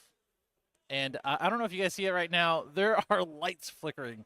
So if we jump a little bit here and there, that is going to be the reason why. Yeah. Forces of Nature is not. Oh, that's another one. It's getting a little suspect. Forces of Nature is just not ready for this matchup. Well, half of our stuff is on battery power, right? So we can quickly just yeah, go give the play-by-play. Otherwise, yeah, I'll have you walk over there with the microphone. We'll be fine. We'll definitely see what we can do about that. We did start out with the Tashigi, so that's a really good support card out of the last couple sets here for Sakazuki, and a good start for Sakazuki in general. And we're using the same color card sleeves too. That's not confusing at all. That's ironic. That's what we call it in my day. All right, quickly going down to 4, or from 4 to 3 as our Sakazuki player, and then we're going to be playing our 2-drop searcher here. Yeah, and we're going to go ahead and get the card that we were talking about before. Oh, never mind. Thinking about it. Yeah. Yeah, we're actually going to go ahead and get that card now. Yeah, with Oh Come My Way. So if we are Baroque's work for Dawn -1, we can redirect an attack to anything else, which is really impactful. There's obviously ways to just prevent your leader from taking damage by letting it attack into something else, which is really good. But also, there's a lot of good cards with good on KO effects too. Yep. Notably, Kiko Nojo being able to get the heal and like the redirect. Kind of gets out of 2 attacks if you want to think of it that way. Just a very, very strong card for this leader. Yeah, yeah. I mean, you know, you say cheese, but I think there's just good support so far for it. There are a lot of annoying things in yellow, obviously, and you know, 8-drop Croc is still kind of a menace for decks that can't really answer it. Yeah, and it's looking at one of them right now for sure. And so we're gonna play our own 2-drop searcher with the brand new. Looking at the top 3. Yeah. Get a Great Eruption. For sure. We also discarded a Brook as well, which is Knowledge and one of the newer cards. And then another brand new. All right, just getting double brand new. Really consistent here. Probably Houndblaze. We also have a 1-drop Tashigi that we can get. Yeah, I think Houndblaze is going to be the pick here. A lot of love for Tam as well, by the way, in the chat. Obviously came so far with the Sakazuki, but I'm sure he's done pretty well in other events based on the love. So I'm shouting out the Brook tech. What do you feel about that? The 3-drop Brook.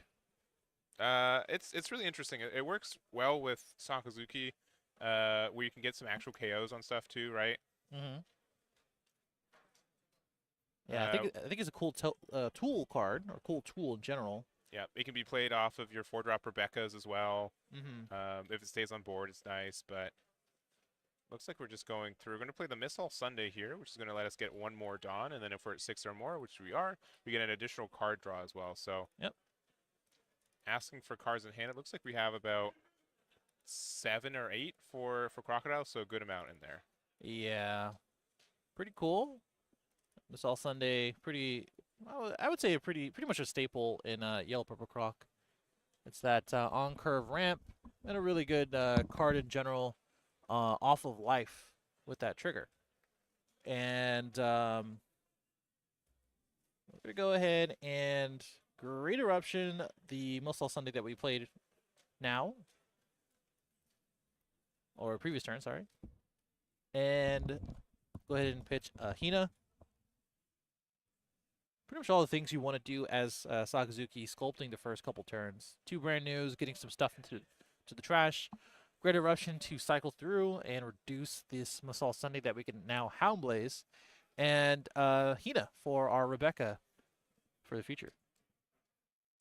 A lot of cool things here. Tam's obviously very familiar with the deck, and this is probably something he's just been doing over and over again. Doesn't matter the matchup. Doesn't matter if this is a rogue deck.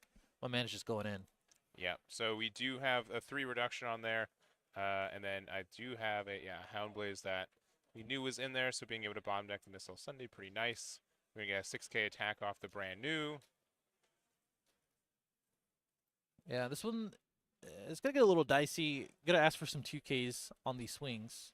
I think it's going to be the last swing unless brand new gets some Dawn and swing 5.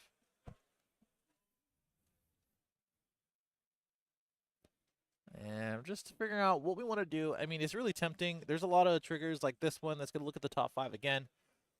Pretty much a free card in this deck and an open Dawn. I think we're trying to grab the bird. He's going to grab this card himself. And 2 life on Joel with a... Yeah, you want to do brand new. You want to do brand new. Gonna do another 6k swing. Got the 2k out of there, and right back into the trash. Yeah. So these 2 drops are going to be able to try to pressure each other. We need some Dawn underneath them to do so, but this is kind of like why part of the reason Sakazuki is so strong. We're able to get like this card advantage with it. We're able to get these cards on board, and then with Houndblaze and cards like it, we're able to just kind of make use of these 2 drops that kind of already got value in the first place. Yeah, don't really care about them getting swung at either now. They did their job. Drew some cards, got some stuff into the trash, got some swings in. And Sakazuki, you know, talking about their strengths. I think one of the biggest strengths is that it scales really well throughout the game against pretty much every deck. You know, and ACOS Gecko just made that even easier and better. This is a good one though. Yep. I think this is an easy trash, though, right? I feel like this is an easy trash. Yeah, so 7-drop Linlen on curve is just super good. It's either you give the life or you take the damage. I think you're right. Taking the damage is probably the better of the 2, but this is a point where it's like a close 50-50, right? Yeah, I mean, I wouldn't fault him for doing either one, to be honest. I think trashing is the better choice, though. Tam is definitely in the blender. Just trying to do it. Trying to figure out which is best.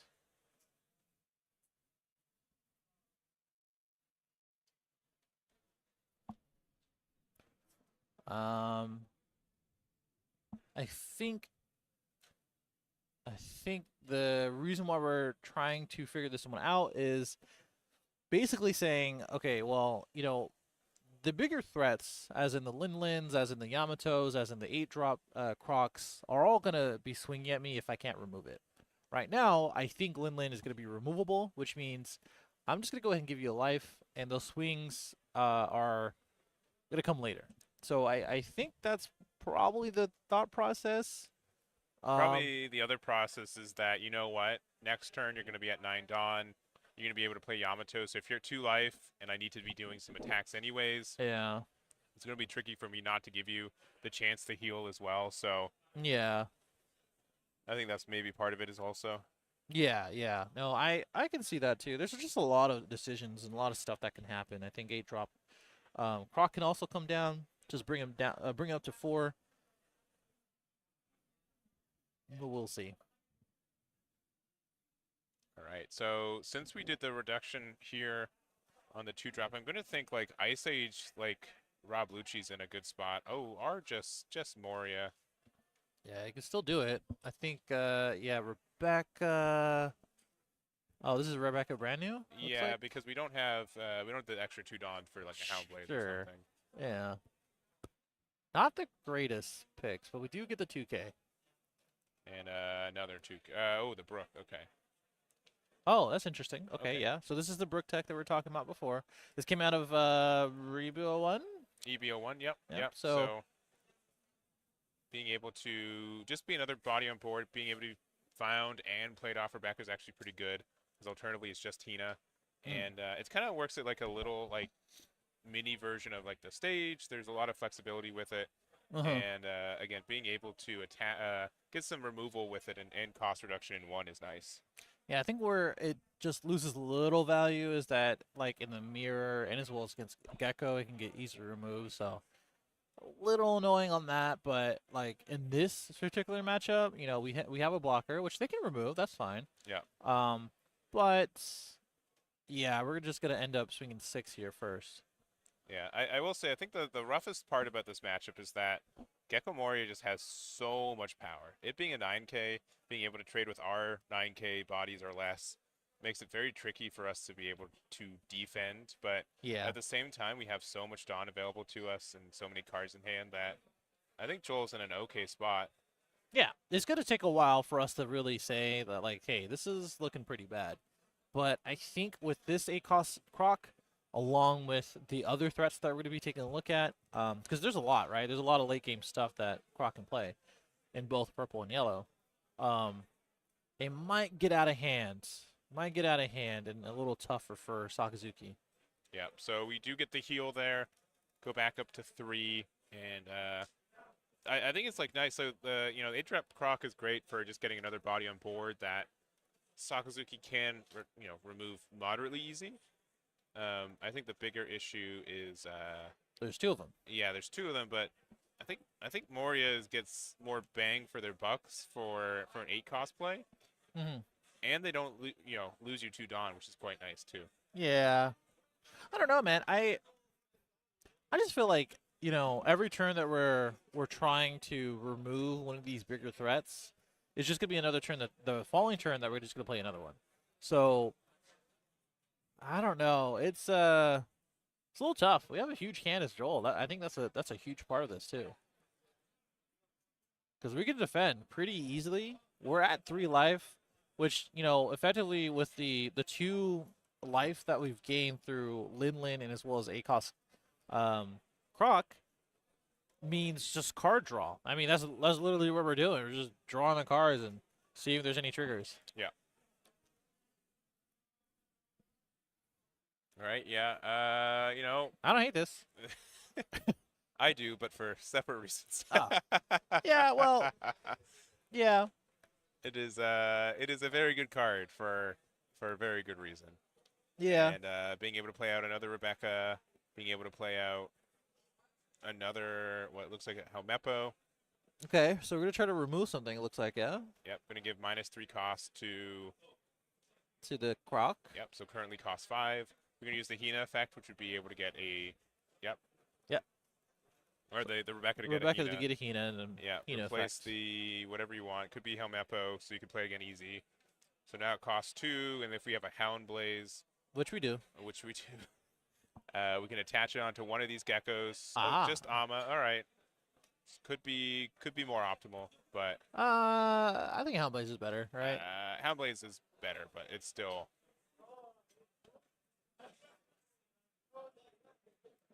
Yeah, He pointed at the Linland. I think just saying the reduction goes on Oh, Linland, I see. but it doesn't. Sure. With no Dawn active, it doesn't really matter. Yeah, it's just semantics. That makes sense. But yeah, I think this kind of shows like the worst spot of this deck is that we are like one of the nastier things is that we get this gecko here. It's going to go 9 into 8, but then if we want to try to get rid of it, they have this Rebecca blocker that was built in. That if we go too big, we can block with it. And if we go too low, we can just 2K out of it. Sure. Yeah, I mean we can. I think we just swing face as Joel here, right? We just swing face, play a big threat, and then pass. There's not really too many things you can do. Yeah, we're gonna start with it looks like a 6K at the leader. Yeah.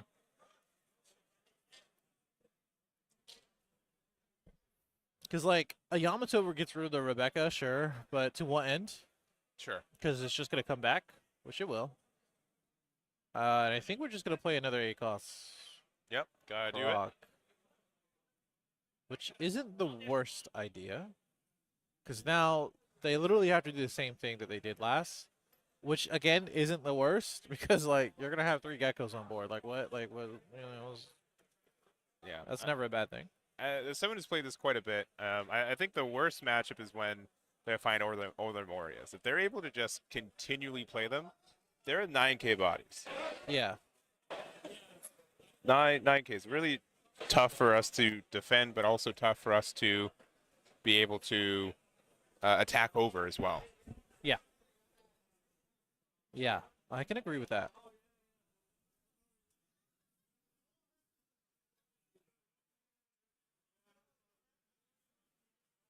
All right, we're going to start with a Kuzan here. Get a card draw.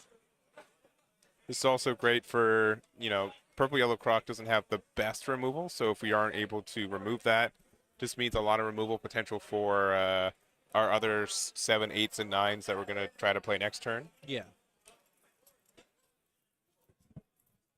That's what I was feeling like. I feel like, I don't know.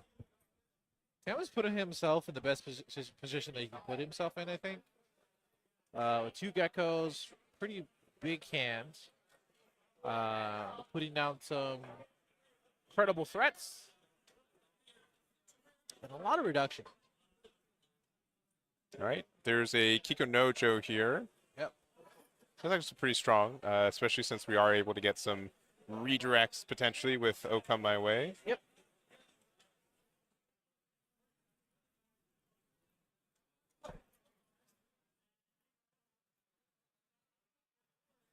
Yeah, it's quite the annoying card, if I had to say so myself. But not too bad when you're Sakazuki. Yeah. The other issue is that they're just attacking 5Ks, and we're taking them. I mean, yeah, 2 Kikonojos though. I was gonna say, I think he is hunting for some triggers, and maybe just saying like, you can remove one of these things, but you're not gonna be able to remove them all. And the more attackers that I have, the better. So that way I can start pinging away your fat hand. Yeah, so we've got 6 Dawn to work with. Currently, the Linland cost 6 for the first reduction that we did. Our Morias can attack into leader potentially, or into the Linland. My guess is that we're going to try to end our turn with a Sabo. Just because that means we get the protection for this Kuzan, which is pretty obnoxious. We get a blocker up, and it's just difficult for them to interact with. For sure.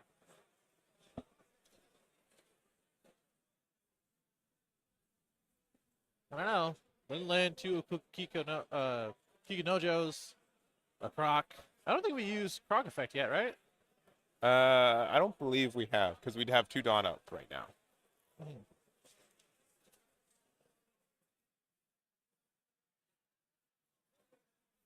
All right, we're going to use 1 Dawn and use our leader effect for the Blast Breath. And 1K to get out. Is that Blast Breath correct? Must be. Yeah. It might be a alt art for it. I believe it is, yeah. So, additionally, we do have to lose a Dawn, but we do have the yellow-purple Croc effect that once per turn during our opponent's turn when we would lose a Dawn, we get to get it back active, which is quite nice. So, down to 1 life for our purple-yellow Croc. That's a cool and being able to make it difficult for them to win with brand new. Now, Imposter, we're going to play another Rebecca. Going to get a Hina. Going to play the Hina over the Hina. Going to make the Linlin cost 2, and then probably another Amma to get rid of it. Yeah, another Amma there. So, 1 blocker up. If we play 200 million volts, which I would say yellow-purple Croc doesn't play too often. No. We're in a good spot. They might play some event cards like that. The ones I've seen, I mean, there's not too many builds out there, but the ones I've seen definitely plays Blast Breath that we've seen before. I don't know. I don't think they really do anything else. Did see the Bonclay, so that's cool. We're also at 1 life and 1 and 2, so yeah, Yamato getting rid of the Hina is the quick play. Yeah, could be worse. Could be worse. It does mean this Kuzan's probably going to stay around, which is kind of rough. Yeah, just 1 off. But we do get the heal, which is pretty good. We do have 1 open, which could be 2 next turn with the Croc, which means it'll come my way. Oh, come my way. Oh, come my way. There it is. Oh, come my way. Is going to be pretty live. Which means Okiko Nojo is going to do his job. Yeah. After these 6K swings being very annoying. Yeah, but we were able to defend this just by discarding 3 and getting blockers. So, still being at 2 life, I think, is really important. Yeah, I mean, but this is what I was saying before, man. Like we needed these attackers so that way we can eat through this hand. Without these attackers and triggers, like I don't think this would have been as effective as a turn. Okay, it's gonna start with the Kuzan. Definitely want to use the Croc effect here, right? It just depends on what they reduce, right? And I would assume they'd want to try to reduce the Yamato, just because it's going to be able to. You're going to be able to pressure it, which is nice. Yeah. With 2 geckos, a little scary, huh? Yeah, that's my nightmare. Is this if they're able to play these guys? We don't have great ways as Yellow Purple Croc to get rid of them. No, we don't. And this is going to be 2 face. I am sure of it. Yeah, so this is a big 7. We're going to use our leader effect, or not our leader effect, our Croc effect, so we get the Dawn back as well and active. I only say that we use it now because, like, it just makes a little bit more sense to me, knowing that it can get removed at any time, and it gives you just 1 more option to consider before letting something go or taking a life. Yeah, and I think that's really fair, especially since it just means we're gonna go down to 0 very quickly. We're about it, which obviously a common way is gonna be what's gonna be used if they swing too hard. Blast Breath is still gonna be an option as well, and sure we're gonna lose the Yamato, but like I don't know. I think Tam is just thinking like I think I need to be efficient with my swings at this point. Right. Yep, we're going to get a 2K out. Yamato's going to cost 3 right now. Yep. All right, we're just going to do it. And here's the Oh Come My Way. So it's going to redirect. Yeah. Oh, Tam. Oh, Tam. Oh, Tam. No. Oh, no, Tam. I love these face cams. Face cams do add to it. I gotta do it. Reading the card. Oh, no. Oh, no. We gotta. There it is. There it is, baby. I'm so sorry, Tim. I'm so sorry. Yeah, that's what I'm saying. Like this is not where happy. He is not happy about it. yeah. What are you gonna say? Just the knowledge of what this matchup is and what this represents is super big. Croc is. I'm still gonna say there's mild cheese for it, right? It's not a consistent tech, but when it works, you're in such a good position too. Here's the thing about this, right? Sure. I think it's the other thing about what was the other rogue matchup that we had? Perona, right? Yeah. So it's the same thing. You know, you play Sakazuki, you're prepared for the mirror, you're prepared for Gecko, you're prepared for Yamato sometimes, right? Yeah. But how many matches are you really gonna play against Yellow Purple Croc? Yeah, and I would say Newgate maybe not on the same level, but Newgate was, even though it won last weekend, it's not as prevalent as it was, which is if you played it all during 2023, you're like, how does someone not know how Newgate is? But that was a few dozen. Newgate meta was half a year plus ago. Yeah. And so it's definitely some specific cards, and the fact that he has this already means that I think there's a lot of ways where I think you could have pressured for some more value, but I don't think Joel was losing at any point during that last turn. Yeah. Just because we did have those in play for us. Yeah. Yeah. I mean, that's what I was saying. Like, if he gets too big, which obviously that was a big attack. Yeah. I mean, that'll pull my way is gonna be the way to go. Yeah, and we got enough, and that is enough. Wow. Yeah. Joel is ecstatic over here. Yeah, dude. Yeah. Wow. That's crazy. That is just crazy to me.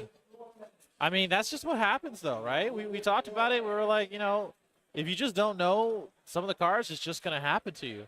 Yeah. And wow,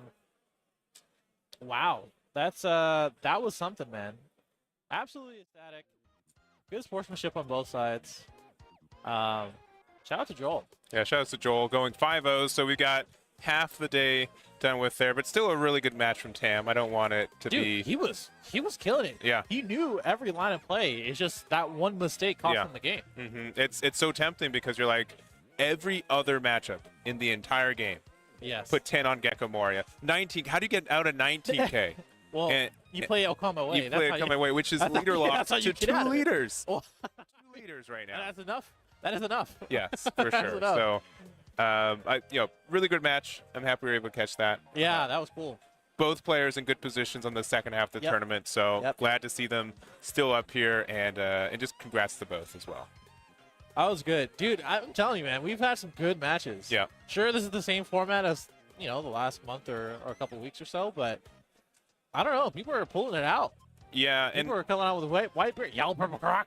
I will say, like, a lot of people are polarized for 3 decks, right? For Moria, for Sakazuki, and Law, which for the matches that we aren't covering is pretty healthy, right? We get the exceptions, we get the off-meta decks, usually for this first half of the tournament. So I think it just kind of shows there are a lot of players who are hyper-focused on the spread that they're going to see, and they're going to get rewarded for it. Oh, yeah. More times than not. But in these formats, if you're playing an off-meta deck that has a trick or has something that is a hard knowledge check like this, you can get rewarded in the same way. Or just play Whitebeard, have a 10-card hand, make sure they don't have answers for that, then use all the rush cards that you can, and then just keep doing that every single turn. That sounds too easy. I don't believe you. Well, they did it for like 3 sets, so I'm just saying. Yeah. But yeah, dude, it's great. Such a good match. Such a great time overall. I'm ready for the next half of this tournament. For sure. So we're gonna take our break. Thank you guys very much. We're gonna see what's in the next one. We don't have much time left in round either, right? No. So we should be pretty close to. I'm gonna say like 10-15 minutes too. Yeah, so if that, hopefully. Yeah. About so 10 minutes. Give us a little bit. We're gonna see what's left undefeated as well. I think we have like 30 left, 31. Yeah, we had 50 something. I think we had. I think we're getting down into it. So okay. We'll check it out. Give us a little bit. We'll be right back.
Hey. Hey.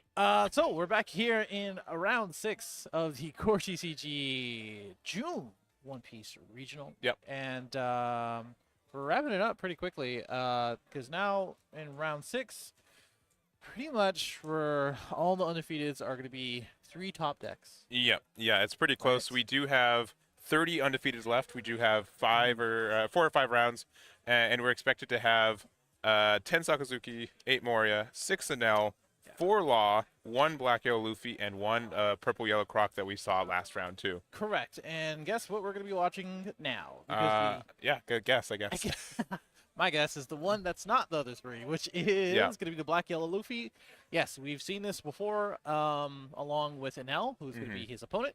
And but you know, it's going to be the last one, and the last 4 or 5 rounds. Well, 4 rounds they're going to be looking at after this. Are going to be the other 3 decks. So we're going to take a look at this one, see how it goes, and I think our players are pretty much ready. So are you? Yeah, it looks like we're just about ready. I think they're just doing a quick something over there, but I think we're fine to go jump over there. Yeah, I don't trust it. Nah, we'll go. Yeah, over it's there. fine. It's fine. All right, let's go take a look, and it's going to be Blake on Black Yellow Luffy versus Jason on Enel. Yeah, and right now, like, we have a good amount of Enel players who are undefeated. More than I thought at this stage, right? We do have 6, so about it's a good amount actually. What, 6 out of 30? So yeah. 3 out of 15. So 1 out of 5, 20%. Yeah, quite a lot. And I don't know, we're.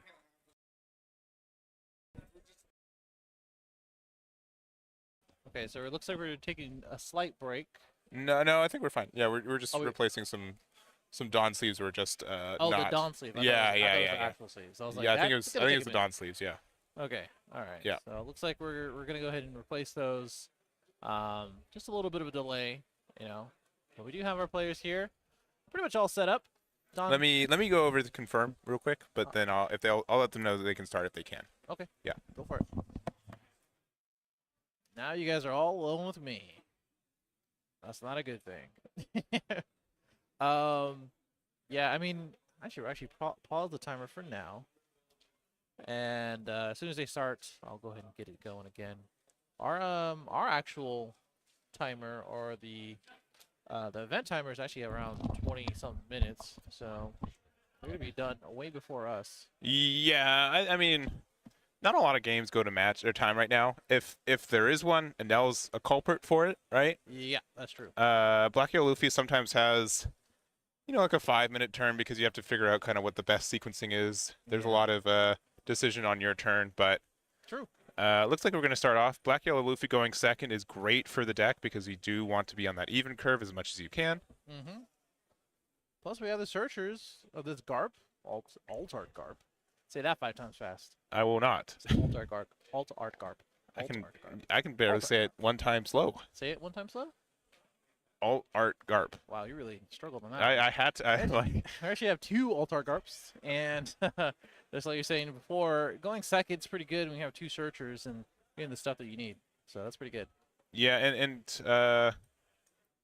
okay, that's Sabo. For a second, I'm like, that looked like the Moria art for a second. I'm like, you sure wish you could grab that, but yeah, no, we're just full of alt-arts.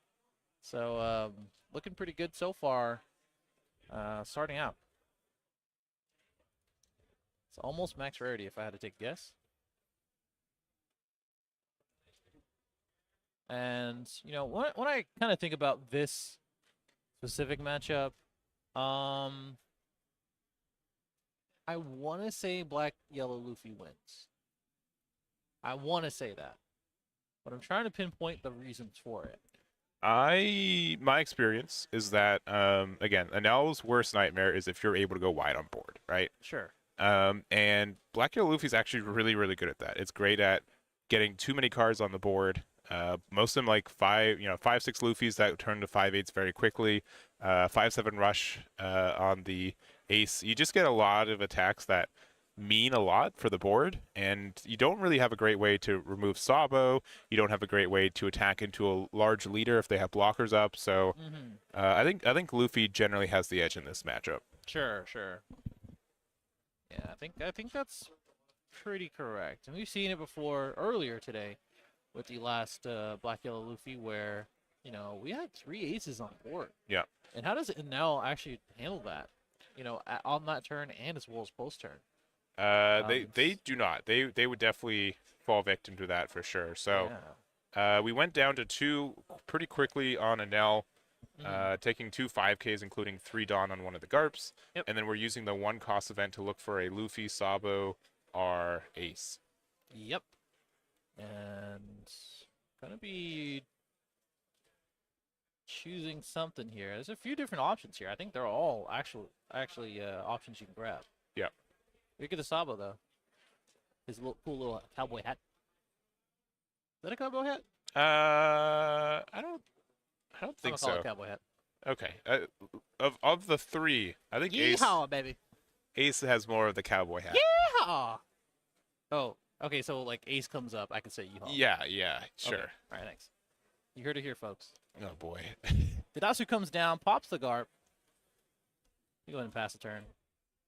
A body as Hidatsu is gonna be cool. It's just to what end? He's gonna want you to swing at him. And honestly, these last few turns, Luffy has been just sculpting his hand and setting up these next few turns to hurt Enel in the worst way possible. Yeah, and something that I think, like, on the surface, some people think, like, oh, as Luffy, you just kind of want to rush down to as little life as possible, but You don't have to. you really do not. You really can just be kind of passive. You can make some, like, medium-large bodies on the board pretty quickly, and because of that, too, you just get advantage against your opponent. So Yeah. staying at 4, your opponent not, pushing damage on you, I think is fine, and we're in a pretty good spot for the Luffy player, I feel like. I think so too. I think the other part of this though is the fact that we did pitch the 5-cost ace. I didn't see another one in hand. I feel like it's a good poke, because like even if they remove it, that there's no bottom decking, returning, nothing like that. So it's gonna go back into the trash. So you may as well just keep it for these upcoming turns. Sure, Enel might not swing at you. But it's just a thought. It looks like we're just tapping 5 again. Yeah, and I will say for Ace, since we don't get rush for it because we don't get that there. Oh, we're gonna use. Wait, is this Sabo? It is the Sabo, which is very interesting. Okay. Well, I've seen this in an Enel decks before, right? There's plenty of yellow cards you can tech in. For Enel specifically, and I think this is not a bad one. It's an interesting one because it's a body. It's just that you didn't really do anything outside of establishing it. So I don't see that in the decks often. I will say it's not a normal card, but the synergy is pretty apparent. You get some removal, which yellow could always use a little bit more of. Sometimes you need to get down to 1 anyways. It's a 1K counter, so like you don't get punished with it in hand. It seems like an okay pick. It just doesn't do anything immediately here. So no. Looks like, okay, we're going to be playing the 8-drop. I strictly like this play. I think this play is really, really good for the deck. Yeah, I mean, hey, it's it's good for any deck that can play it. I feel sure. like. Yeah, you are right. Yeah, it's not a bad choice. In general, like, Enel doesn't really like these big bodies, right? Nope. The worst it can do is Rygo it, and it's like, yeah, okay, sure. Like, thanks for that, I guess. I'm gonna play another one though, and we're gonna see if that's what is gonna be the case for Luffy. And like you said, we're playing a little passively, which is fine, perfectly fine. But we're still putting some bodies out there to be a little scary to deal with. All right. Well, we're gonna go to the big 9 Dawn here. We could technically do something like play Yamato, and we'd be able to get rid of the Sabo blocker because it's 4 life and 2 life. Yeah, I think that's gonna happen. Yeah. Okay. Sure.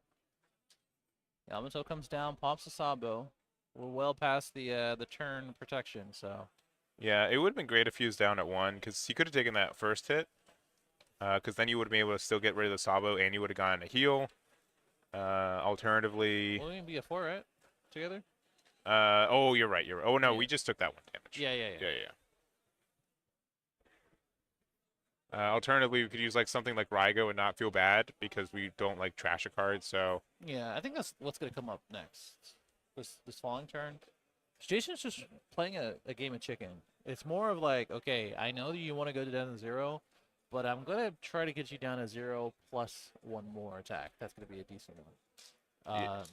Yeah, both decks kind of try to do the same thing, right? Where we both try to we get to kind of heal or get like a second wind kind of thing. Yeah. Where it's difficult to, unless you just do a bunch of burst damage all at once. I feel like Luffy's more of the, the fighting game meter. Sure. Where it builds up meter and you have like that X factor. You pop that when you have low life. And Enel is kind of the same way, but it's a very much of a slow burn. Yeah. You have a meter that slowly runs down.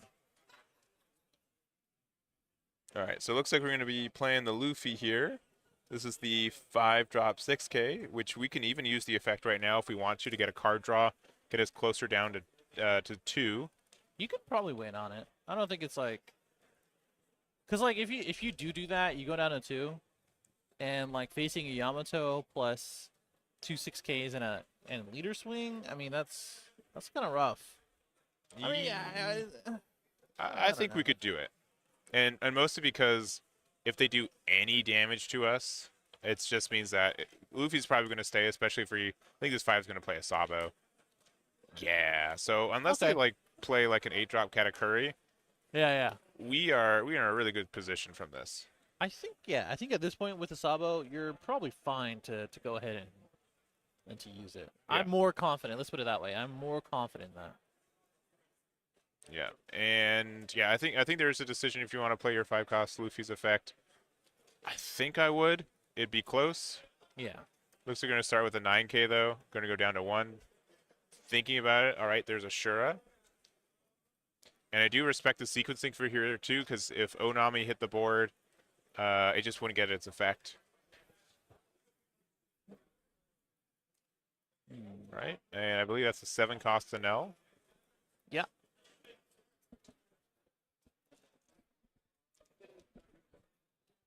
Which wouldn't be a terrible card to play.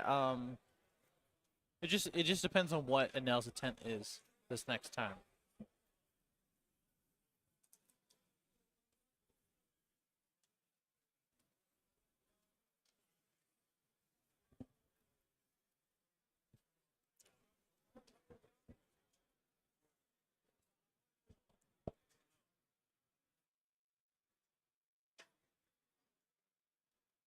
Okay.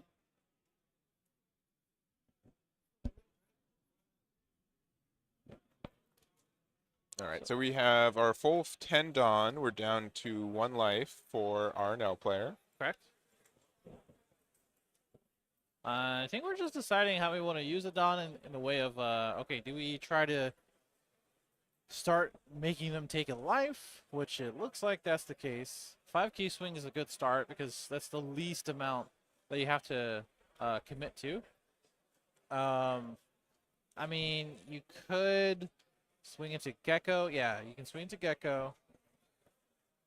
I feel like if your intent was to swing into Gecko, I mean, maybe it was just like a bait for the Sabo. Maybe I don't know. Yeah. I feel like there's like no right choice in that one because like you commit a Dawn if you want to swing 6. If you bait, then they just take it. And this is a little bit backwards because now they have more cards in hand to defend their Gecko. You know, Black Yellow Luffy is a little tricky too because now they have plenty of ways to take their own life. So like, you know, Makino or Frampe, whatever, you're going to be able to get to that point. All right, so we did use the effect of our new event card. Did somebody say Kami, which will let us get a 7-drop Enel on the board that does have Rush. We're going to put 4 Dawn underneath it, so it's going to be 11k Rush into the Gecko Moria. Yep. It's a pretty cool card. Just a quote-unquote cheaper 7 cost coming down. Yeah, and I do believe we did save it, so we're in a bit of a weird spot. If we were at 1 less life, we'd be able to use Luffy effect pretty easily, which I think we're gonna do anyways. Trash a Hiyori off of life. We're gonna be an 8k body, and if we have another good card off that, we can use like a Flampe to get down to 0 pretty easily. Okay. Yeah, it looks like we're gonna start with an 8k swing. It's pretty good. Probably at leader 2. Draw AK. You know, pretty easy.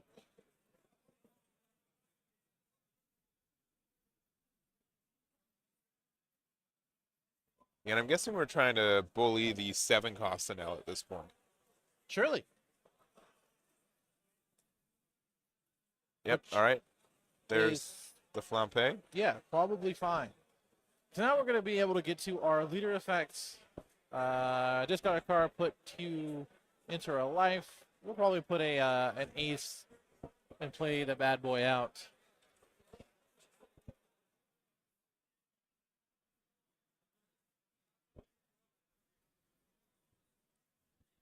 All right, and we're putting 2 Dawn underneath our leader, so we will be able to get their effect as well. All right, attacking to the 7 cost now. We're going to let it go. Not too surprising there. We're going to use our leader effect. We're going to discard a card from hand. We're going to see what 5 costs we have in our trash, too. I think we have 2 Sabos and maybe an ace. And that's probably it. I mean, ace is always good, just in a swing and an attacker. So, you know, that's just a default. I think a lot of this is going to be, do we want to get or become a 9k leader? Which I think the answer is yes, right? Yeah, I think that's fair. All right, looks like we're going to play a 5-6 Sabo there, and then our ace. Yeah. So we know we have a Sabo. Yeah. I mean, most likely have an ace. I don't doubt that at all. We have plenty of Dawn to use after using leader effect as well.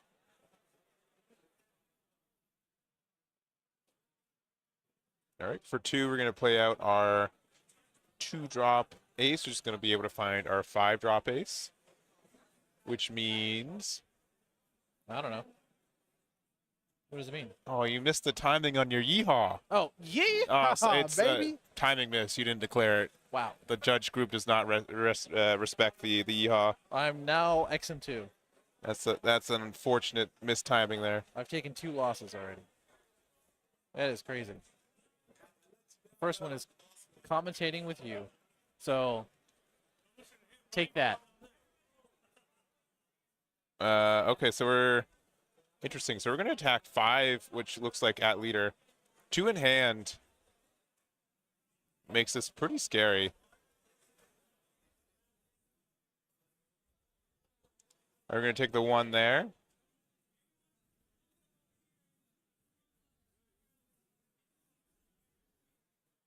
All right, we're going to use reject just to draw a card. And then the Enel effect, we're going to heal 1. And discard looks like Rygo. Sure. We're going to go 7 into lead, which we kind of can get out of. How do you feel about him not playing Sabo yet? I don't think he is. I lied. I was like, I really wanted to say, what was that? But there you go. Okay, there you go. What was that? Can we fix this in post? I think he is. Oh, okay, got it. Okay. Yeah, seems like he is gonna play the Sabo. Only reason why I say this is because you do get protection from things like Onami and things like that, right? Yeah. So I was kind of wondering. I was like, you may as well draw the 2 cards. You want to be a 9k leader. You're gonna play it anyway, so you may as well protect your ace. But we do go ahead and play it now, and we are a 9k leader. We don't swing. Why don't we swing with our 9K leader? That's really weird, right? Because we use the Enel factor, right? Yeah. Oh, there it is. Yeah, there it is. yeah. Oh, there it is. Blake saw it. Blake saw it. All these face cams, man. Yeah, the face cams are fantastic. Yeah, because you can. I don't think it's a blunder that will lose you the game, but you'd feel a lot better if you did do that. Right. I mean, you'd get rid of the Yamato for free. And that's what I'm saying. Like, that turn took like 5 minutes, right? It did. You got a lot of buttons to press. Yeah, it did. It really. This is the issue, though. Like, when you take Black Yellow Luffy, by their 6th round, if you're feeling this way, you better be ready for round 10. Yeah. Because if you're trying to go undefeated or X1 with it, these are the type of plays you cannot make. Yes. At the higher level. And this is why, like, and it's not exclusive to Black Yellow Luffy. I think Sakazuki is the same way, where you have so many buttons you can press, so many different combinations that it's easy just to forget one, right? Yeah. I mean, that's what I'm saying. Like, it's just a really difficult deck to play. Which I mean, all commitment to people who do play it. All right, so this is going to be a big 11 at lead.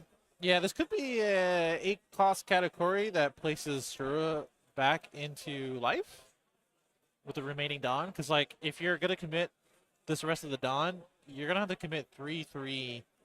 And that's it, actually. No, you can't Yeah, even. just 2 and 1, yeah. Yeah. And you already have that 5-cost Sabo. So, you know, it's just one of those things. Okay, we're doing it. We're doing it. All right, it's going to be 9.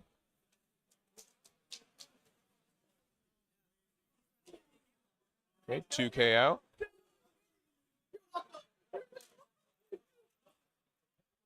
It's 9 to 9. It's 9 to 9. Oh, we're talking to the ace. Okay. All right. Oh. One of these is going to be a block, for sure. I mean, Jason kind of put himself into the position that he has to continue to attack, for sure, right? Yeah. Okay, here's another 7. Immediately getting a 1K out. And then this is probably a Sabo block. Yeah. No, okay, 2 cards out of hand. That should be enough. So, I mean, what's best life, right? It's going to be tough. Yeah, and I think he saved the Sabo because if you have the cards in hand, you may as well do it in order to start using it for game. You don't need to make a 9 when he's got 1 card in hand, but we are anyways. He does not. He's going winner pace, though. All right, big 9. There we go. Can affect both. Beige, he's in there. Beige is the beige. Yeah, but big 9 here. No way to get out. Yeah, there it is. That is the fist bump. The one misplay that got Blake did not matter. The falling turn was what mattered, and only at the cost of his entire hand. Yeah. The thing is, it's even if you win, you gotta be careful. There's that psyche damage, right? There's that mentality of like, oh no, I didn't get punished for it. Yep. But man, it just reminds you you're fallible at times, right? Like you could lose. There's some any points. Yeah. Yeah, I mean that's where this game is right now. It has been like that for a while. It has been, yeah. You know, you make that one mistake, 1 or 2 decisions that aren't super optimal, and unfortunately you get punished for it. But this time we're a little lucky, and lucky is the way of being a 9K leader. Yes. So because we did play it right up until that point, we got there. Yeah. So shout out to Blake being undefeated with Black Yellow Luffy, and Jason for almost pulling ahead with an out. Yeah, and we've got quite a good amount of yellow Enels left as well. We had 5 other ones enter this round. If you guys missed it at the beginning, we did start this round with 10 Sakazuki, 8 Moria, 6 Enel, 4 Law, our Black Yellow Luffy, and our Purple Yellow Croc that ended up winning our last round too. Yep.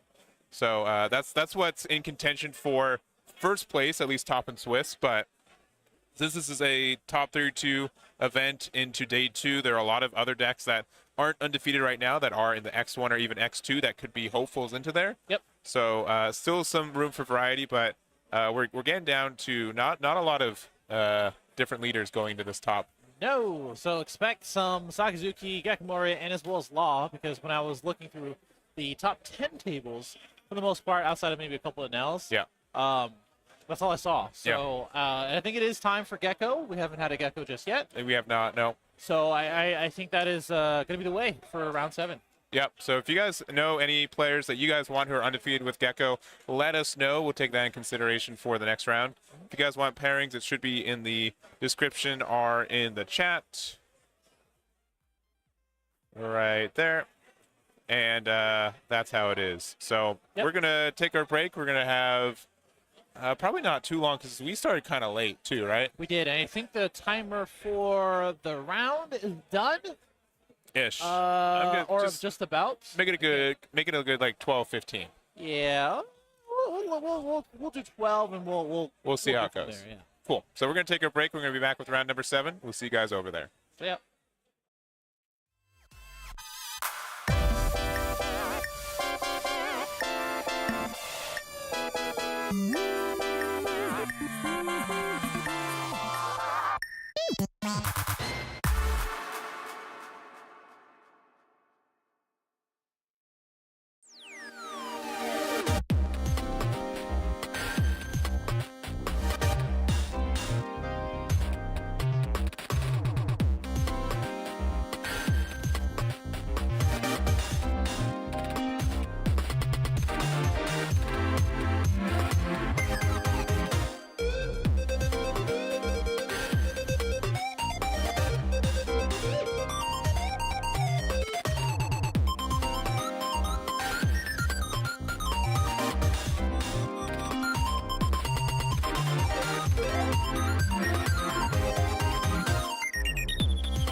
All right, we are back with round number 7 of 10 for today for the Los Angeles Regionals, hosted by CoreTCG. I'm with Brian. How you doing, Brian? I'm here. You are. I've noticed, actually. Wow. I'm here. We're both here. We're here for round 7 of probably 10. Yep. So I did a quick error on the between the last round. So we did have a pair down match that I didn't notice. So we did actually have 16 people go undefeated. Okay. And then also that one was Yamato, which was unique. So they're at table 1. They didn't want us to be streamed on this round, so we're respecting that for now.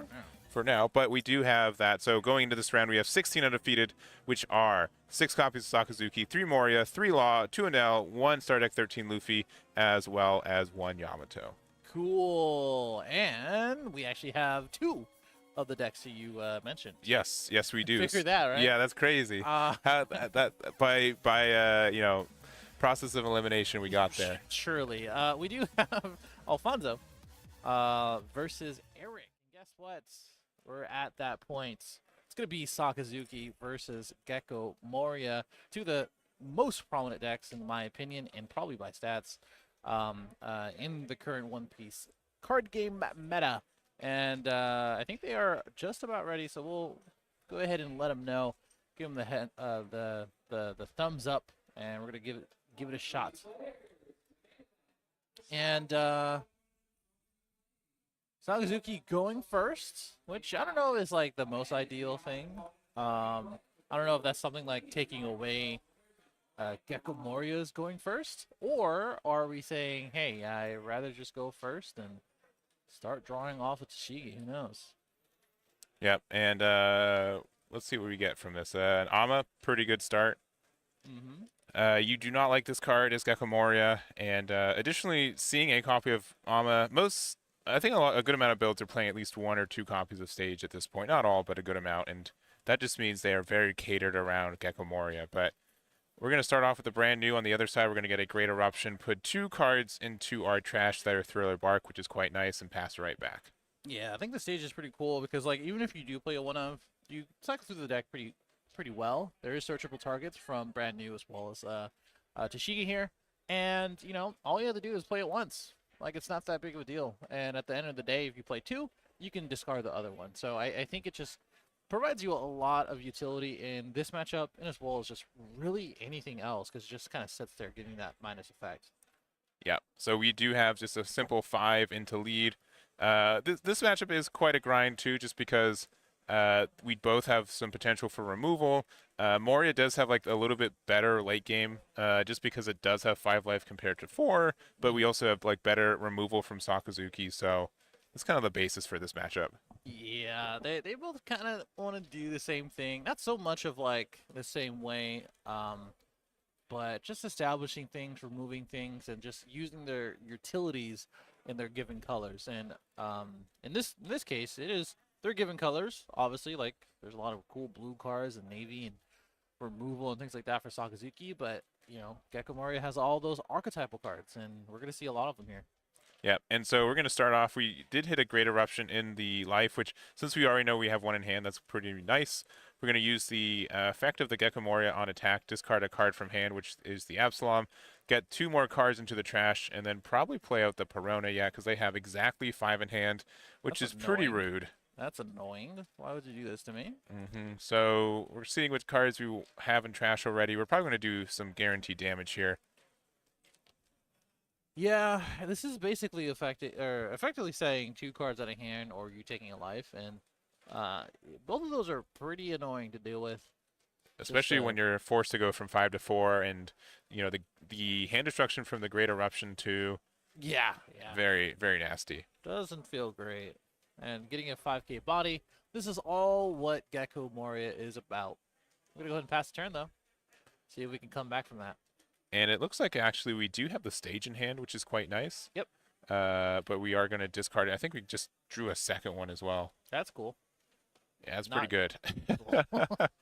Not useful at all. But we do have a Great Eruption with that. If we have some sort of removal, we can get rid of this Perona in the better way, which is just bottom decking it. And that's one of the things to consider in this matchup, is that you really do want to bottom deck as much as you can. You really don't want Gecko Moria to establish a trash that they can use over and over again. And that's again one of the more annoying things that you have to deal with. Yeah. So right now, I think we're deciding is that I think it's known that we have the stage and Ama in hand. So stage and Ama will be get there. Oh, we have Great Eruption and I think did we just draw into a third stage? There's no way. I don't think you should play 3 stages, but No, okay, it must have been something okay. else. Okay, you just must have just shuffled, yeah. I was like, I don't feel like people should play 3 stages. But we are gonna swing 7. 2 open. I mean, it could be Ama. I think this might be an Ama. Yeah, I think that's fair, especially since that's the only Perona that were presented in our trash. So unless they have another one in hand, we're not going to get really punished by it. Yeah, it's kind of a neg too for Eric to do it from hand. So you rather just do it from the trash. You know, not pitching a card and as well as losing a 2K just for them to lose a random card. Yeah. So I just, you know, I don't think that's going to be the case. I think what's going to happen now is that we're probably going to play something from our trash. We do have 2 Absaloms, I believe, but we might have a... Oh, okay, never mind. Oh, we have another Perona. Yeah, that's way better, huh? All right, Eric, you got it. You good, man. All right, so this is going to be a 6K into there. Yep, looks like 3 life, 2, probably going to be 2 here.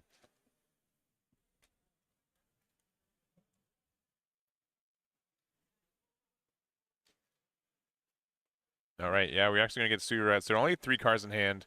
And then for another 3, we're just going to play the Brook there. Ah. And I think we're going to pass from there. We're seeing more and more of this Brook. This is the alt art version. I think we've only seen the non-art version. But it's pretty cool. Some sneaky support for both decks. And it's just been pretty cool. All right, so we're going to, what, I believe 7 Dawn for the Sakazuki? That's what it looks like. We'll play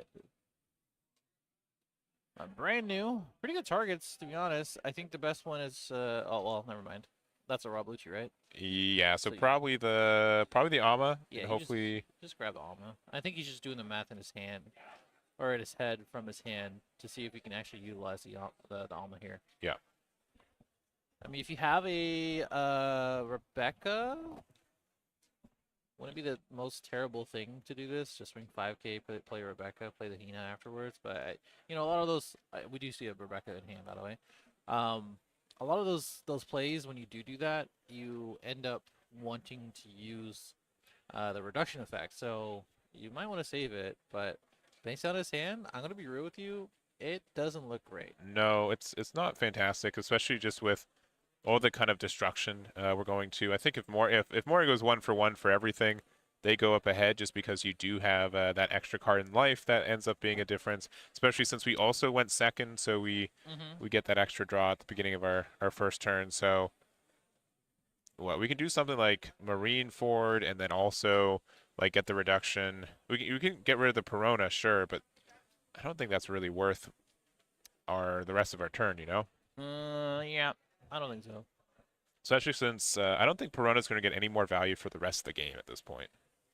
No, just because we're probably going to be at 4 or 5 cards anyway, and I don't know.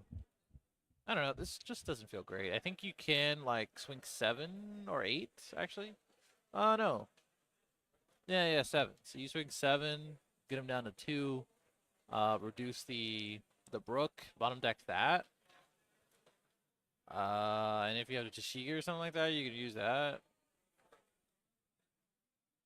I think that might be what's happening here. Oh, we do have the stage, so we're probably going to play the stage for 1, bottom deck the Alma, or with Alma.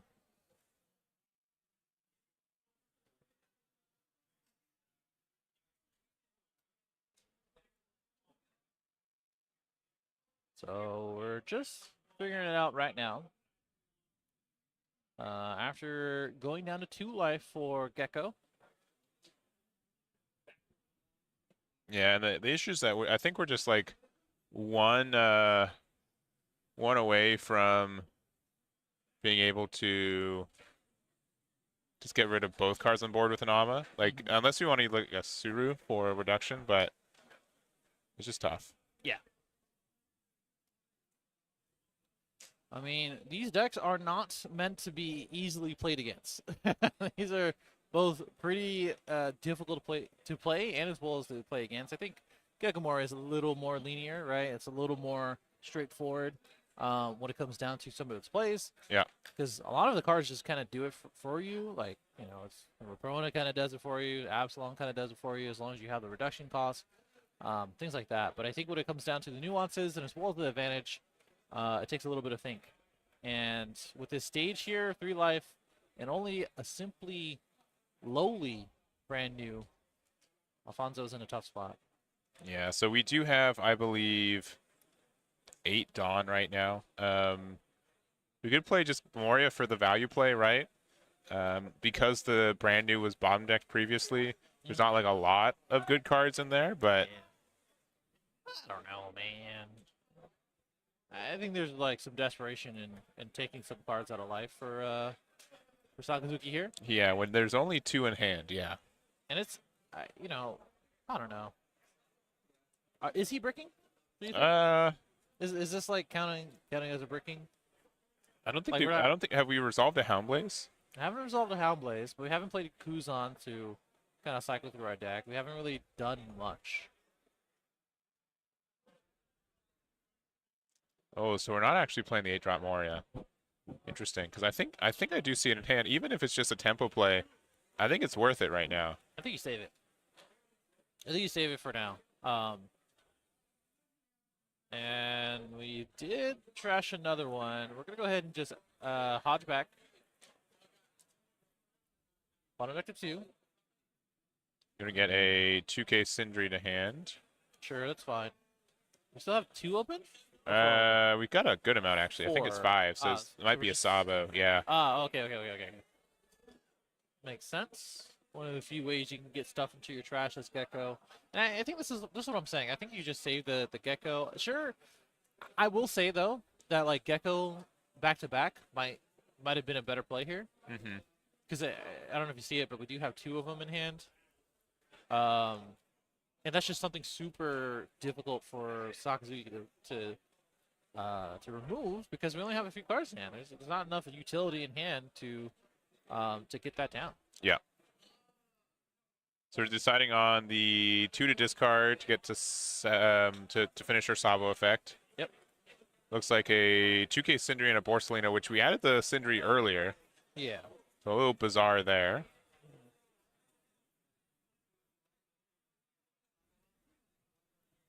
All right. We are passing it over. We did take that 1 life, so we got an extra draw, quote unquote. We're going down to 8 Dawn, or up to 8 Dawn, I guess. Yeah. Also, we've seen, I think, 2 Amas resolve already? Yeah. So Ama can get around Sabo, but it's going to be kind of unlikely for them to have the reduction and another copy of it, so I think that's pretty fair. I think we're just so limited. Our cap is just so limited right now from the cards we know. And, you know, sure, I think we do have a Rebecca, so we can play Rebecca, resolve Hina, maybe get rid of this Hogback, maybe? Hogback, sure. We can reduce the Sabo. If we have like Ice Age, okay. Well, that's just not. We're just paying that for 5, right? Yeah, that's just not how you do that, right? Well, we added it with the. Well, I know. I'm saying like you don't play it off Rebecca, so you do have to pay 5. Yeah. Right? Yeah. Surely. I'll make sure our judge is aware. Okay. It's probably just you know. Yeah. I think that's what it was. He just okay. Yeah. Okay. Making sure. I think it was just more of a shorthand. Yes. Yeah. It was just like, oh, I'm gonna do this anyway. I'm just gonna go and play it now. Yeah. But I do think. Well, I guess he just doesn't have anything in hand. I was gonna say like he didn't play anything off of Rebecca, so I would imagine he would have had like a Rebecca or something, or brand new, or not brand new, Hina or something. Yeah, but at this point, Moria is ahead on board, ahead on cards in hand. Yep. Going to tend on to, like, this is... Credit score is probably better, you know, that type Yep. of thing. Yep. It's crazy.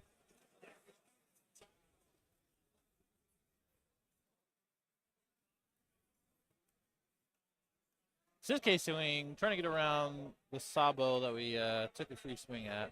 Yeah, it looks like we're going directly into the Sabo as well. Yeah. Yeah, another 6K swing. Gonna use leader effect, I think.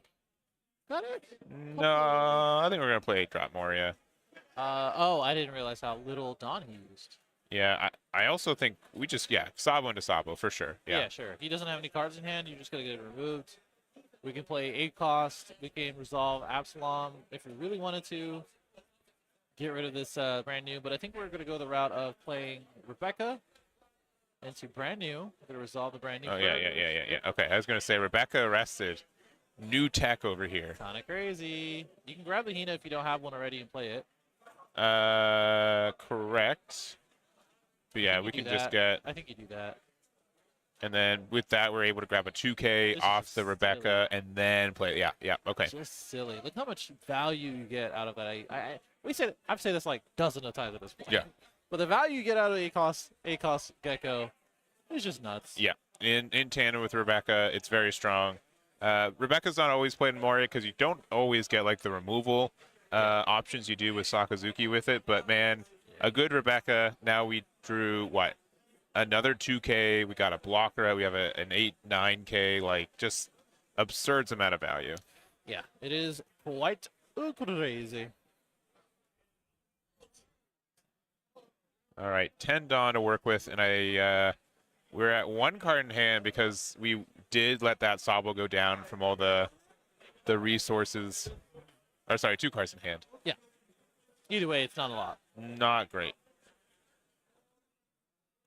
And I think this is off the back of being able to see Peronas early, also being able to, insight that great eruption from life was worth it too.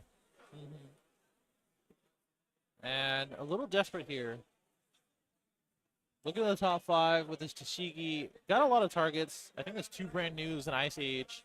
Just going to help to remove this Gecko, but we know that he has another Gecko. Yeah, so, Moria is a lot more present in Gecko Moria itself. Yeah.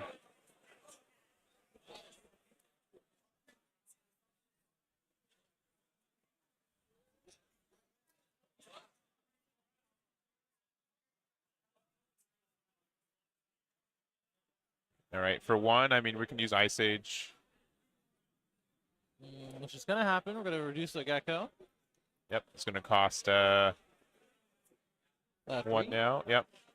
Which is now 2. With the stage. Yep. And we're going to play our own Gecko.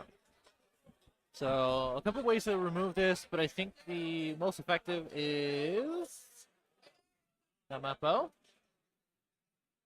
Do we have a Rob Lucci, I'm guessing? Yeah, we do. So, Mappo is going to reduce something else. A little tough. I mean, I think you go for the Hina. That's fine, I guess.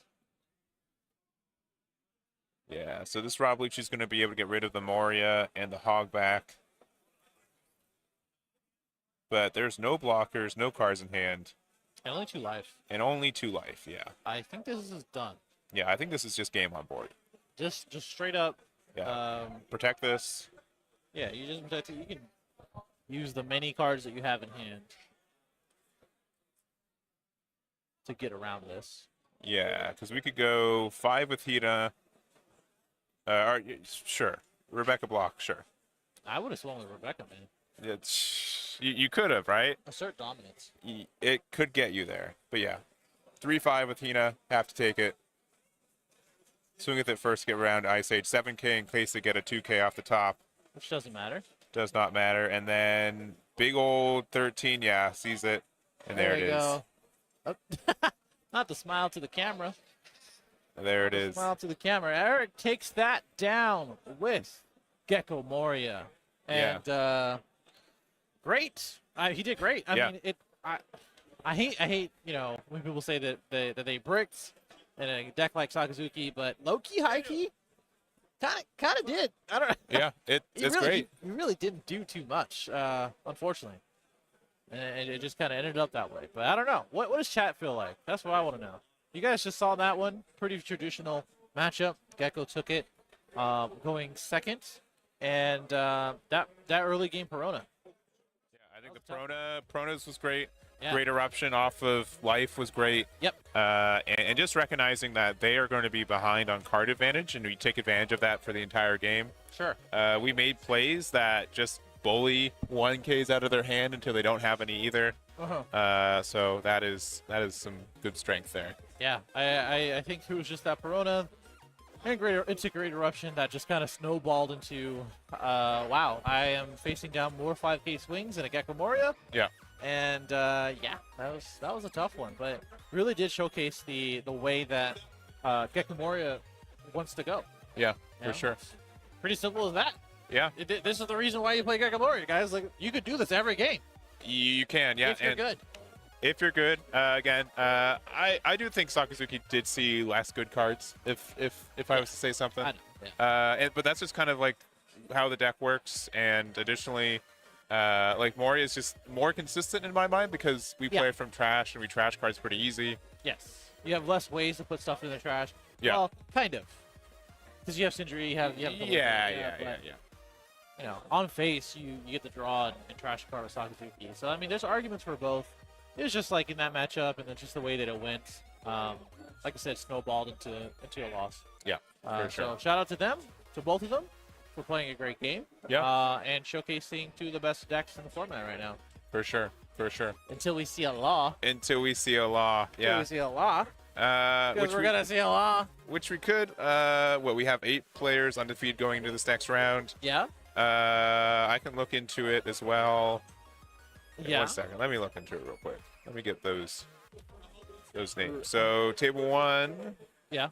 Yamato won. Table 2 we had Moria win. Table 3 we had Sakazuki win. Table 4 we had Sakazuki win.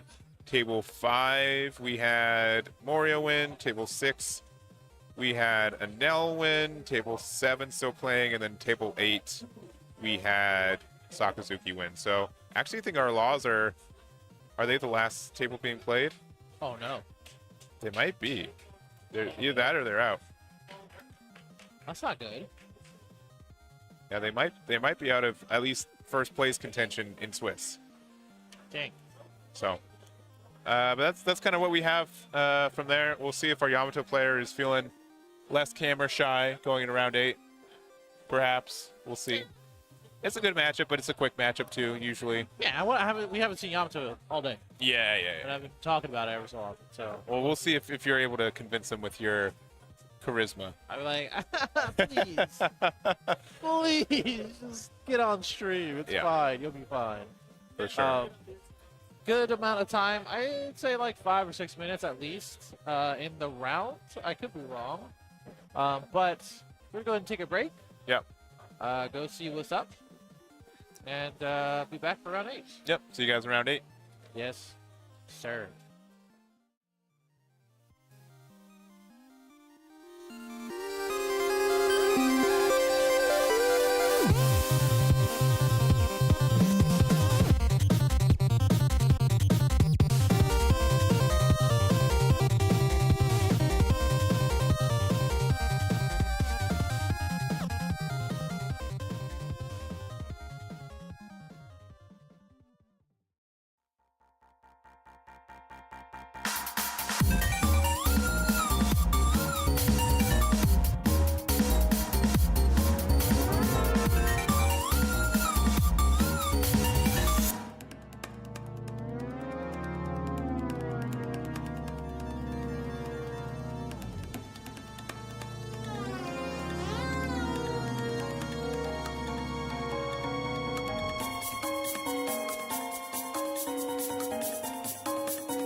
We're here. Yes. Back pretty quickly, actually. And this is going to be round 8. Wow, they are staring us down. Yeah. This is going to be pretty traditional. We've seen a lot of Enel today, so we're going to see another one. Yeah, which is a little surprising. It hasn't been that prevalent before this weekend, I'd say. Yeah. And of our 8 to the undefeateds, we do have 3 Sakazuki, 2 Moria, 2 Enel, and a single copy of Yamato. Yes. And this is, again, a 2-day event, top 32. So these are not the only decks that can win this event, just the ones that are pretty much shoo-ins almost at this point to day 2. Yeah, I mean, it's going to be really hard to kind of not be X1, X2 Yep. in that area. But we do have 3 more rounds to go, including this one. So let's go and get right into it. All right, so we got on the left there, we got Avi on Sakazuki representing Arizona. And then on the right, we do have Abraham on the Enel. Yeah, so it's going to be, let me see if we can get these beautiful faces on the screen. Pretty interesting that we, do see Enel. We talked about it already a little bit, or you already mentioned it, where basically, with the absence of category, which unfortunately we didn't see today, right? Yeah, I was keeping some eyes, but usually I think around 4 or 5 they stopped being on that undefeated radar. Yeah, I think that's what it was. Not many people have been playing category with the fear of reputable law, but it's a little different with it now. You survive a little bit better, and you have some new tools as well for pretty much all the matchups that you can think of. So in this matchup in particular, I don't think it's really changed, right? I don't think it's like those last few sets, whether there's been updates or not, ever since both of them have been released, it's been pretty much the same. I personally think it is like a 55 or 55-45 for Enel. That's just me. Mm-hmm. That's just me. That's not anybody else. That is strictly you. Yeah, I don't know if I wow subscribe to that. How do you feel about it? I mean, you can definitely, if you really want to beat Sakazuki, you can definitely gear your Enel list to do so. But then you have some rougher times against stuff like Moria or even like Red Purple Law, where they're going to be either more value or more aggressive than you, so you have a bit of a hard time. But when when Enel was doing well in OP05, it was off like Ohm Holy into 7-drop Rush Enel, which was a little bit too fast, a little bit too much value for the Sakazukis to answer. Mm-hmm. But the times have changed a little bit. I don't know, man. I think you can still play those things. You don't really see those in those lists anymore, but you still have the option to. But my thing is that you still have now the 5-cost Ace. You still have the new support for the 7-cost. You can play the 7-cost as well, which does have protection. So there's a lot of cool stuff. And Kiko Nojo, while it can be handled by Sakazuki, basically, pigeonholes Sakazuki to bottom decade. So we'll see.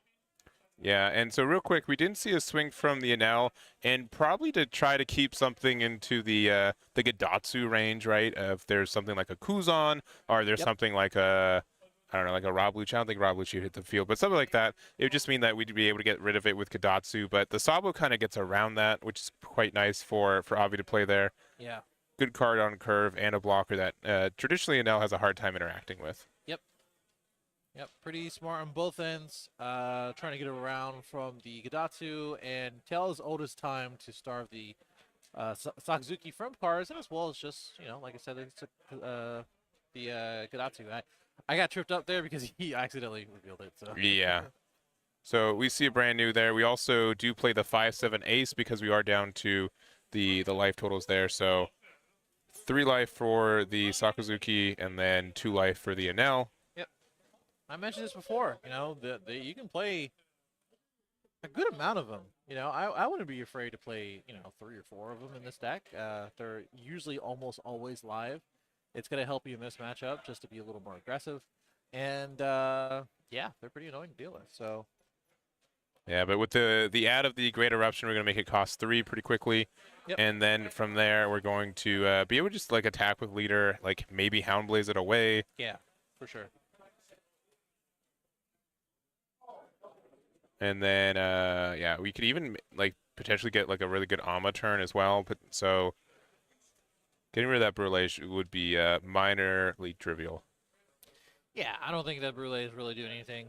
I'm surprised he even plays it, but I think it does get or become pretty clutch in certain situations. It's just that like when you're facing down literally the top 3 decks, Red Purple Wall can get rid of it, this deck can get rid of it, and Gecko Moria can get rid of it. All of them can just get rid of it pretty easily. Yeah. I think the Gecko is pretty much the only one that's less likely to get rid Yeah, you need a little extra something, and yeah. yeah, it's better against Moria, I think, for sure. Yeah. Even Whitebeard gets rid of it now. Yeah, I suppose so. Yeah. Anyway, so we are reducing the ace quite a lot. We're just trying to figure out what we're using our Dawn for after this Shirahoshi. Going down to 1 is Enel. Yep, and this is pretty good. We do know, especially, we are going to 8, I believe, next turn. So if we do have an 8-drop Katakuri, being able to put that back into our life is quite nice. Yep. Yep, that's going to be a pretty cool one. A little early for the recovery. And swinging into this is either a bait or saying that we don't have removal. What do you think it is? It's a little tough. Because we have to work through this hand that Enel is building, sure, but we still have a blocker, and it's going to cost a card, which we do get the Onami out. And we're tapping 4 for Kuzan? No, Rob Lucci. Okay, all right, okay. so it does get rid of the ace. Which feels not amazing. Yeah, if we had like another like Great Eruption for the Brûlée, it would have been better. Or the stage, right? Yeah, I think stage would probably be the better option here. But it doesn't look like we have it. I think we have an Ice Age in hand. I think that was the reduction card that we have. Yeah, the biggest thing is that like we had like a really unfortunate brand new early game where it did get rid of 2 Morias from our deck and put them into our trash. So yeah, and that's something you have to keep in mind, right? As an L. Yeah, because Moria is like honestly the card that just gains the value back for your Sakazuki, and if you can't find it, which is not unheard of because you don't have ways to search it and all your searches bottom deck or trash it. Yeah. It's tough to find. Right.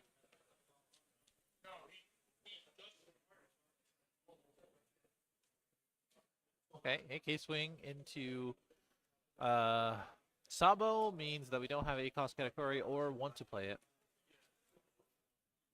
Gonna go ahead and tap the rest though. And play Gadatsu to pop the brand new, I guess. Interesting. Okay. I think we're just limited in stuff that we have in hand. We see a Shirahoshi, we see Amaru, we see I think a Yamato as well, so we might be able to play that next turn. Yeah, I'm just really surprised we didn't play the 8-drop category because I'm 99% sure I saw one in hand. Was it alt art? I think it was regular art. Oh, I didn't see it. Okay. I swear it was there. I believe you. Oh, I believe you. I love these sleeves too. I think I've said it before, but I will say it again. These sleeves are sick. On Enel. Oh yeah. No offense, Avi. No. Hey, a solid matte sleeve can't be beat. Can't be beat sometimes. Whoa. It's like American Psycho. Yeah. The business cards.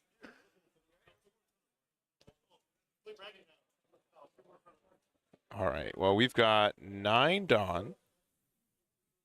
I think we do have a Moria in hand too, which is quite good. We're going to do a quick 5K. This kind of determines if they're going to, just try to get a card out of hand. Mm-hmm. Then we're going to reduce probably the Brûlée. I don't know. I just feel like we're just ignoring the Brûlée until it matters, I think we might reduce the Gadatsu. Unless he pointed and I missed it. I think they did. Okay. Kuzan comes out. And a brand new. So we're just going to go for the draws. Which is understandable. 1, 2, 3. Ooh, that's targets. Those are fantastic targets. Yeah. And unfortunately, too good of targets because they're all really good. Yeah, but those are like the 3 things you'd want to try to find with brand new. So you got the choice of the best one. Yeah. Okay, well, we're passing back. Gecko Moria and 2 draws are pretty good. I'm not gonna complain about that as Sakazuki. Yeah. And there's a meaty Yamato. It's gone. Well, it's fine. This is kind of where the game state goes in this matchup quite a lot of the time. Yep. You know, hey, you have a Kuzan. Hey, I don't want you to have a Kuzan. And now we have two big beefy beaters that are going to be swinging at each other pretty soon here. Yeah, and the decision I'm sure is like, do we continue on the starve kind of play, right? We could just attack into the brand new, get rid of it, Yeah, and just wait again. I think you just want to swing at the brand new. Yeah, let's get rid of that attacker. Okay, never mind. Trying to take him down to 2. I think we're taking this one. Yep. Yep. Sakazuki goes down to 2. And we're just going to go and pass back. All right, so it's known that Houndblaze is in hand. We can get some pretty good removal. Kind of the power of Sakazuki in a matchup like this is that if we are able to chain our like Gecko Morias together, we can get rid of their Yamato and establish our Moria and get more cards on board. So I think that makes sense as the play. We're just going to go a quick 6 into their Gadatsu. Yep. We do see Raigo in Enel's hand. So if we're at a pretty good game state, it's going to be a good option to combat this this Gecko. Looks like we're going to go ahead and brand new. Wow. Okay. Again, 3 targets. Yeah, three targets indeed. I think Houndblaze will likely be the one, but we might want some. We might have needed some cost reduction, right? Yeah. So can't really do the opposite way of Gecko into Houndblaze. So we're probably just gonna spread out our Dawn usage a little bit. Yeah, the shame is that like in this situation, if you don't pick Houndblaze, you are losing them. You know, for the rest, like those are 2 of your 3 pretty quickly. Yeah. All right, we're gonna go 6 into Gadatsu, -1 on the Brûlée, which might mean we'd want to, you know, Brûlée here just before we get the free removal. I think we do block. I don't think we do block. Yeah, let's just get the value. You're not gonna get the value otherwise. You know. Yeah, we still have, I think, 8 Dawn available to us. Yeah. No. We used 2 more, so I think we have 7. Yeah. We're gonna cycle the Yama.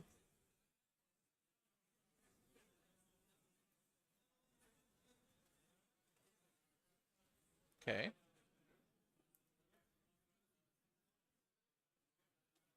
One of these brand news can attack. The other one was played its previous turn. We're just going to go into the Gadatsu. We do get it.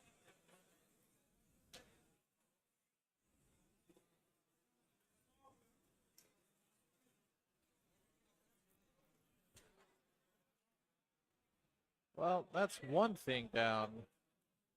Well, we are going to go just a quick 5 into life. I think we take this one. Yeah, like this is kind of, I think, yeah, because I think we have, what, Raigo and, you know, another Shirahoshi's never bad. Why not? I think we pulled a Hirori. I think another Yamato. I could be wrong. But we're going to ditch a reject. Don't necessarily need that right now.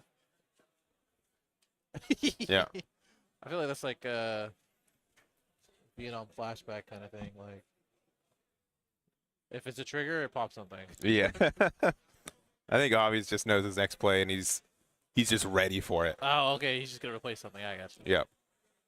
So, Rebecca, maybe? Rebecca or Kuzan? Yeah, I think it's probably Kuzan then. Yeah, another Kuzan. So that just pressures whatever they play. Since we're at 2 life and 1, we can't Yamato it away. And the fact they discard another reject from hand means that they likely don't. Like, it's just expensive for another one to play just to get rid of it. So yeah, this matchup really depends on if Kuzan can stay on board and how much damage he can really do. I think what's gonna happen more likely is gonna be let's see if we can remove this Rob Lucci, 2 attacks, and then Raigo the Gecko Moria, and then put the rest on our leader from there. Okay. All right, just going a quick 5. Yep. No, and that think you Yamato here. That might just be like the matchup check. If they take that 5, I think they have another reject in hand. You just use it. Sure. Put 6 on on there. It's a category here. It is going to be the Raigo. Yeah. Okay. Oh, he has much more Dawn than I thought he tapped. And maybe I think we're thinking about rejecting the Kuzan. Yeah. That's the thing. That's a thing. That is a thing. And then we swing 9 into Rob Lucci. We'll get 2 cards out of hand. I think you do save this. Oh, we're taking life. Okay. Yeah. Sure. Why not? I mean, hey. I think it just got rewarded with another. I think you should have swung with the Rob Lucci though. Maybe. I mean, you could put him in reject range. Sure, that's fine. You only have so many attackers. Sure, that's fine. And it is that extra counter power that they have to commit to by swinging to life too. So I get the idea. I do.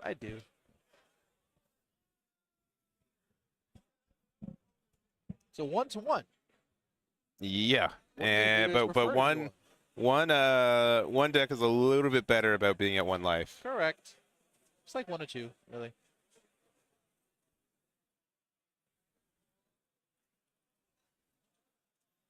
All right, discarding the Aandroidd to draw 1. All right, attacking with the Sakazuki there.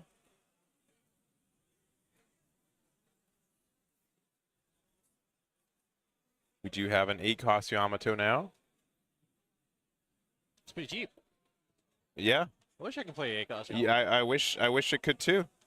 We get a 10-cost ace. That's pretty sick. Pretty soon here.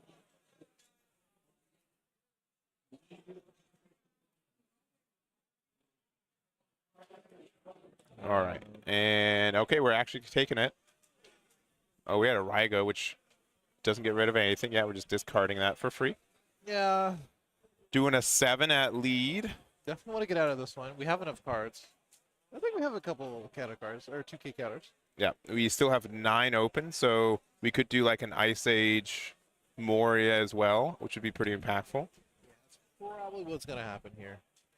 So, it's very likely would have tried to find a way to get rid of this Yamato. Because, reject is pretty annoying, right? Yeah. But reject plus a Yamato on board, that's probably game. Yeah, that's a little bit worse, yeah.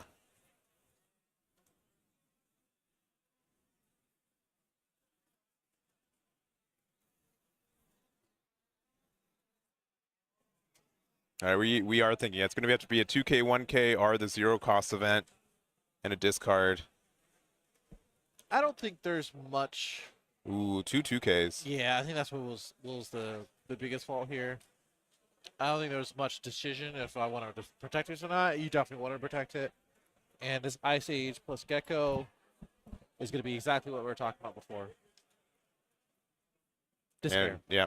And we do have another copy of Rob Lucci in our trash, so we are going to be able to use it to get rid of Yamato, getting the reduction off the Helmeppo, and then, yeah, bottom decking 3. So a good position to win on the next turn for Avi potentially. We do have a pretty wide board of some pretty big swings, but I mean, if we have another copy of Reject, there's no blockers on board. Could be pretty scary for Avi as well. Yeah, definitely. But look at that hand. Yeah, he does have a pretty big hand.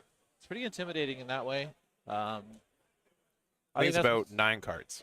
Yeah, I think that's what's going to be the difference maker. I think Yamato, playing Yamato is not the worst idea here. It's just that with such a high hand count, it can mean 2 things. One, I have a lot of removal and reduction in my hand, so even if you do play Yamato, you got to hope that you get some triggers, but I'm going to remove it anyway. Yeah. And 2, if you do go for game and you fail, which is very likely, on the crackback, you're just going to lose.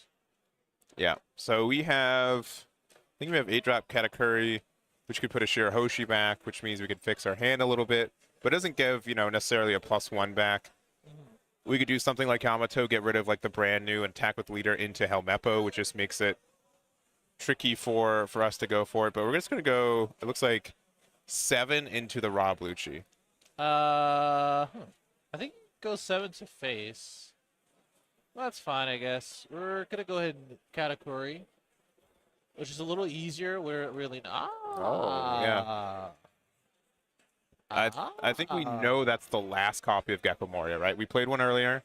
Yeah. Got hit by Raigo. We hit we hit 2 off the top of our deck, put it into our trash. So it's very unlikely they'll see another. Very. Is what you're saying? I suppose so.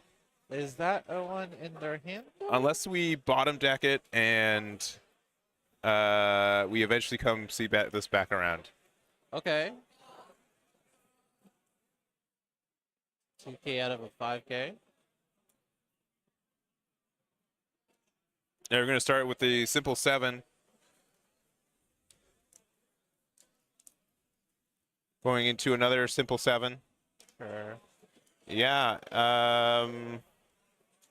Double Hound Blaze on brand new. Just get her done. Yeah. Oh, triple Hound Blaze. Don't. He does have 2. He does have 2. Yeah. We know that much, but I think we just do it. I think we just go big number. yeah.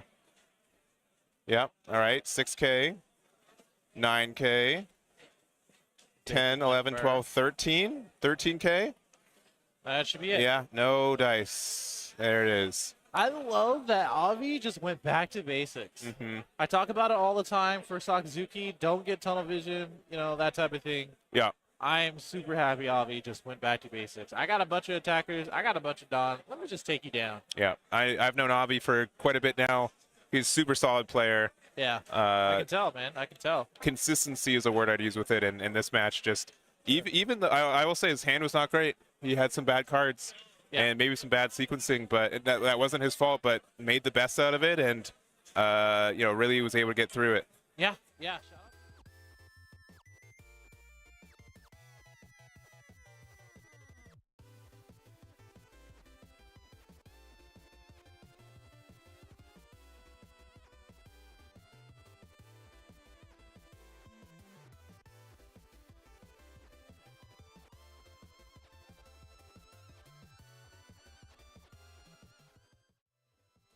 No, so we have Piapat on table 1, who is with Sakazuki. Table 3, we have Alex with Moria.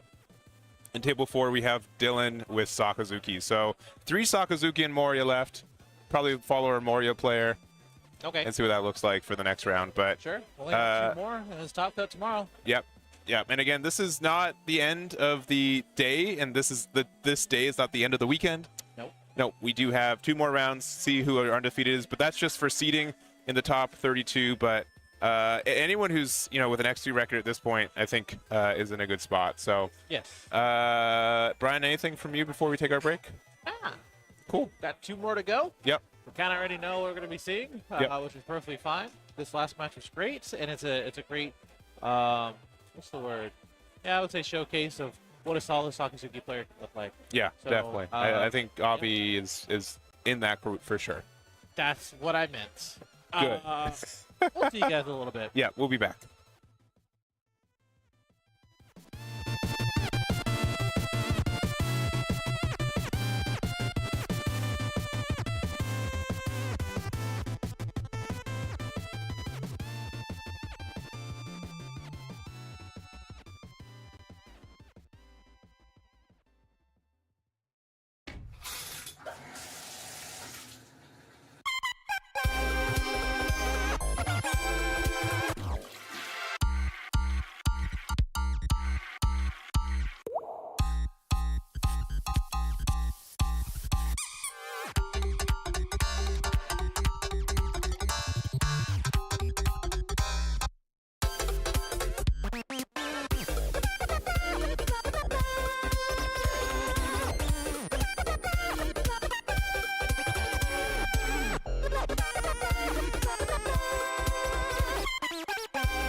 All right, we are here with round number 9, and we do have 4 undefeateds left, which are what, Brian? I don't know.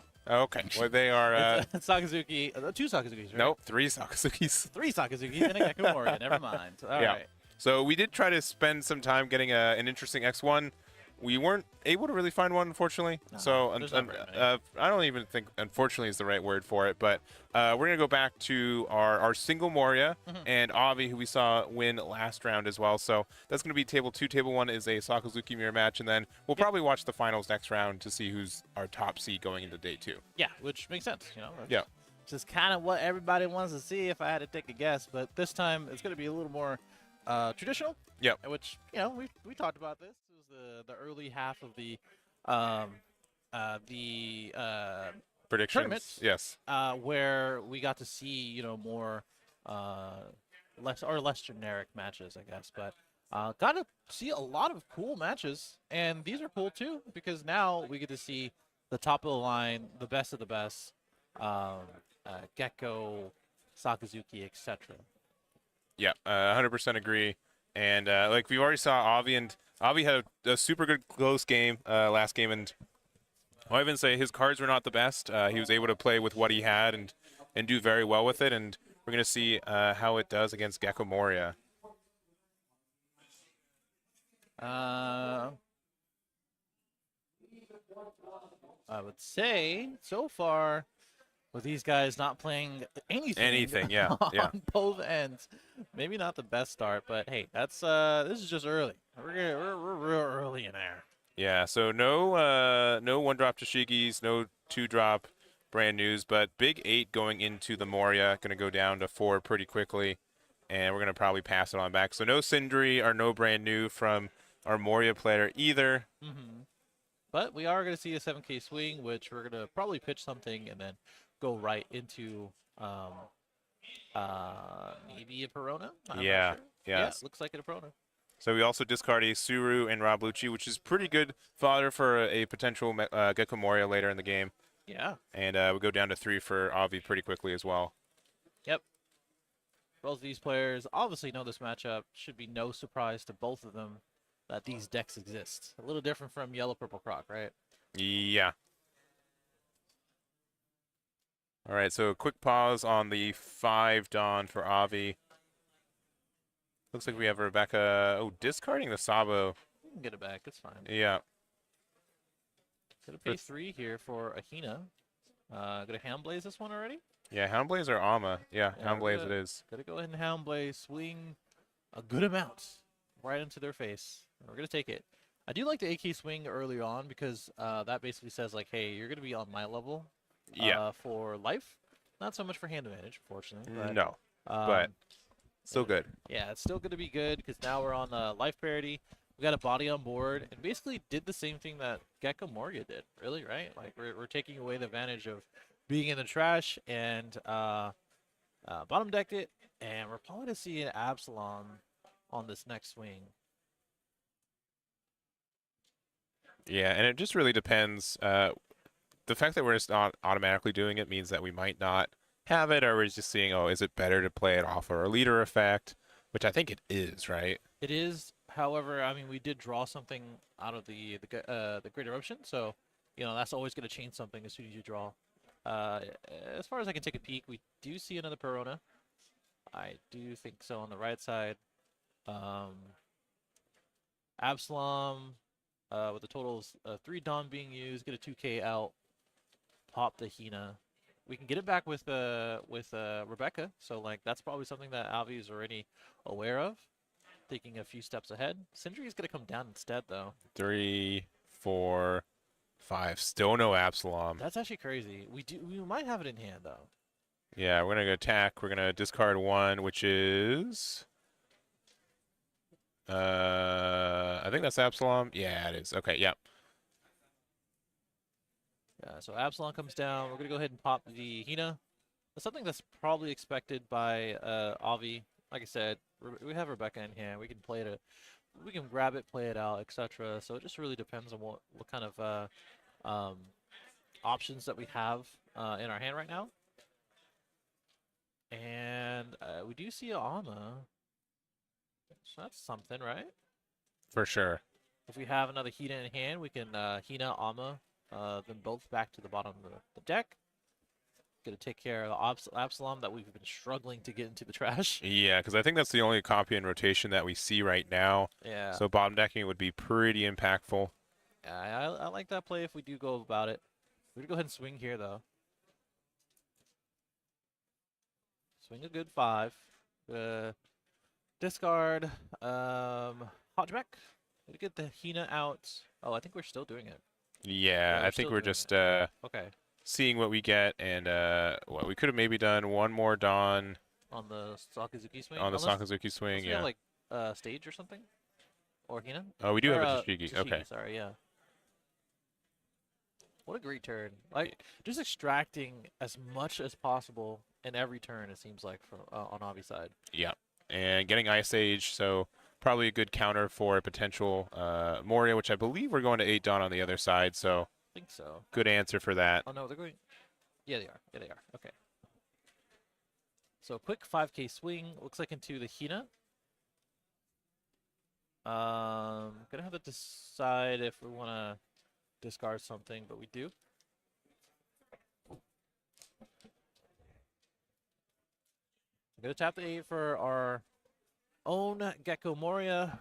Thing is that I think we're going to 9 as Avi, right? Oh, and we're looking at what we want. I mean, we kind of want a Helmeppo. You can. Because I think there's a Rob Lucci in there for sure, right? Oh, I'm sure. Yeah. I think there's one. Yeah. One, yeah, on the left side there. So we could like two. They actually have 2. we could Suru and. Nope. Oh no, we are. Oh, okay. All right, seeing what cards we get. All right, we are rewarded with a second copy of Absalom. That's interesting to say the least, right? Yeah, but like these aren't like super big bodies, so we can get away with not clearing them immediately. Yeah, I mean, back-to-back Gecko, stuff like that could really do it. I think what he was trying to do is, like, obviously see his options, but, like, Hodgeback getting back another Gecko is also an option. I think he was just like, sure, a 2K is always going to be good, fine. But if I mill out a Gecko, I'm going to grab that anyway, because now that back-to-back slash removal in these smaller bodies are going to be pretty easy with another Gecko. But we're going to go ahead and swing at the Senji. That's a pro move right there. Oh, Never yeah. forget. We've got 9 Dawn of our own, and we also have an Ice Age in hand. So, yeah. I think if we have our good numbers, we're going to be able to get rid of it because I think we do have Moria in hand. Yeah, we do. So that's what I was saying. Like going a 9, we have a perfect of Ice Age into Gecko into I think Helmeppo Lucci. Helmeppo Lucci. Yeah, you only get rid of one thing out of that, right? Yeah, I don't think we get the numbers we want for 2 removals. Yeah, but I mean, getting rid of this Gecko where we know that Alex wasn't able to get another one from trash. Sorry. Oh, okay. Actually, okay. We can do Ice Age and Leader Effect to make their 8 drop cost 2, and then if we have a Helmeppo and Rob Lucci in our trash, which I think we do, we can -3 the Hogback, and then we can Rob Lucci get rid of both. Oh, sure. Okay, yeah, that makes sense. I don't know why I discounted the Leader Effect there, but yeah, that's a good point. It's close math. Yeah, it's just enough. I think that's what it is. It's just enough, and I think we should be able to see that. Did we draw into the Hina? I wonder. I must have, right? I think we might have. But oh yeah, we have double. We have. There's no counter in that hand. I know. That's what I was saying. I was like, why do we pitch the T-bone? Yeah. But I think we pitched the T-bone, drew into a Hina. I believe that's correct. Or Moria, because we do have 2 in hand. But yeah. I think that's the only play that we have here, right? I think it makes the most sense. Again, I don't 100% remember the trash, but if the trash does have the Rob Lucci and Helmeppo, I think that's the best play. Right. It's the benefit of Gecko versus Zaka, right? Where we have Syndra, where we're just literally milling out 5 cards. All right, so we do not have the Rob Lucci. We have the Helmeppo, but no Rob Lucci, so that hurts a lot. Yeah. We could still play the Gecko. We're immediately not going to be doing that now. Yeah. I think we're just going to swing 7s here, and then what? Honestly, then what? I actually don't know what then. I think we're gonna be able to. I mean, Ice Age or Hina Houndblaze. Oh yeah, we do have a Hina in hand. Yeah. Ice Age, sure. Into Hina Houndblaze? Okay, we're just straight up just gonna Houndblaze it, which is fine.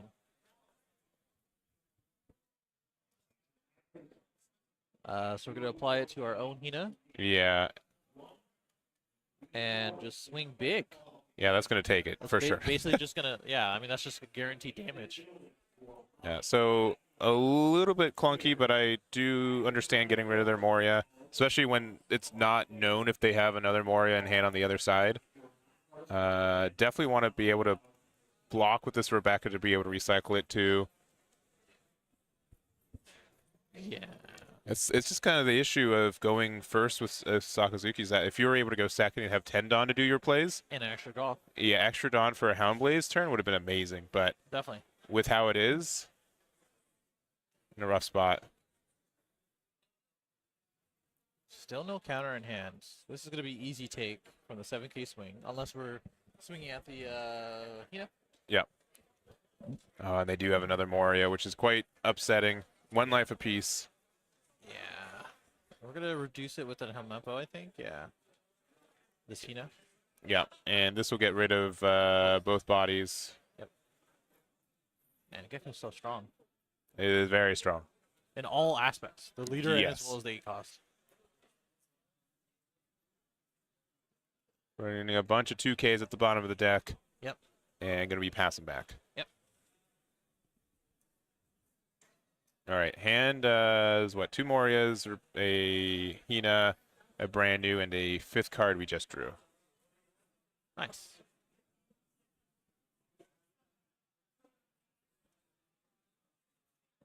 Yeah, and this hand is not fantastic. We can't go for game. Even if we did, I think our Moria player has about 8 cards in hand. Yeah, the war attrition is being lost, unfortunately. Yep, and I think there might have been some value to play like the 3-drop Hina last turn, even if it wouldn't have gone anything, just because it could pressure for game. Yeah. For sure.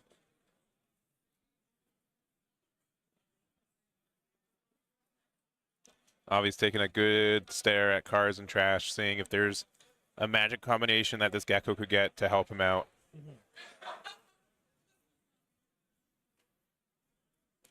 All right, discarding 1 Gecko to get the cycle. Ooh, rewarded with a Houndblaze, which is quite nice. Cool. I guess. All right, for 2, we're going to be playing the brand new. Ooh, Great Eruption could be helpful too. Great Eruption probably is the best bet here. Yeah, so Hina Great Eruption will be able to make the Moria cost 2, which is, again, one of our magic numbers there. Sure. But not having any defense after this is going to be a problem. I do agree. Sure, we can get rid of the Gecko, but we're still looking at a 5K swing, well, 2 5K swings and a 6K. And we're not taking game. Correct. Just straight up just not taking game. Because the best we can do is just swing at the Helmeppo. We could attack into the Hogback. Yeah, actually. Yep, all right, this is going to go 8 into 3. What's the last 2? Another brand new, right? Man, there's so many cards in that Moria hand. How did we get there? Where do those cards come from? Yep, and defending this here, I think, is the correct play because you just care about how many attacks you can make. Yeah. Another brand new for 2. Yeah, you get a 2K. Yeah. It's nice. Not looking good. But not looking good for Avi. Agreed. Yeah, not looking good at all. So. All right, starting with a 7, 2 and 1. Already knew it. Only have 1 card in hand. Yeah, so some easy math. 1-5. Oh yeah, that is. Oh, that was a gut check. Yeah. A very unfortunate gut check. Unfortunate. Yeah. Yeah, very unfortunate gut check. So, Avi does lose here to Alex against the only Gecko Moria player who is undefeated. There's only 3 undefeated, so. Yeah. And we're going to have a Sakazuki versus Gecko Moria finals. Yeah. So no upset here. No Whitebeard to say no. No Law to say no more to the Sakazuki players. It's just more and more of the greatness of these two decks. Yeah. So we do have one more round left in Swiss. At this point, just for standings for these players, but it's going to be in a good spot. I think Avi's going to be all but guaranteed in top 32 in day 2 anyway, so yep. Mostly just playing for seeding. He's going to get some more chances tomorrow too. Yep. And we're going to have to see who's able to get top in seeding, either our Moria player here or one of our Sakazuki players who's currently at table 1. Sure, either one, I guess. Yeah, definitely. Why not? We'll keep our eyes peeled. We'll see what other decks are X1 adjacent right now. Sure. See who has some chances again in top 32. I think some, obviously Moria laws. We've got some Enel players and everything else. So it's going to be close, but we'll see what it gets into that top 32 tomorrow. Yeah. That was a quick match, though. That was the only downside about that. Yeah, and it's not even. Neither deck is inherently quick. It's just, we had some good players who've been playing that deck for a long time, and they know the matchup enough to make those plays a little bit more automatic, and that's where it gets us. Correct. So hey, it was a good match. Again, 2 players at the highest level with 2 of the best decks in the format, and just pull through with the Gecko. So again, Gecko Moria versus Sakazuki in the finals. Pretty much guaranteed. We just don't know which Sakazuki. They're still playing it out right now. I can literally see them. Yep, we can. Well, we could until this crowd started forming. Well. Speaking of crowd, I'm going to switch over to the crowd cam, so you guys can enjoy that. Instead, if you have maybe prediction, you can put some predictions up. Yeah. I'll put a prediction in a Twitch chat. So a little bit of a prediction. You can put a poll in the YouTube as well. Sure. Is that a thing? Can we do I don't still think so. I'll find out. Okay. Well, we're going to do that. Go ahead and take a look at that. While you do wait, we're going to see if we can get that match going as soon as this round is over. Yep. And anything else? Nope. Round 10 of 10 after this, and we'll be back then. All right. Bye.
All right, so we're back.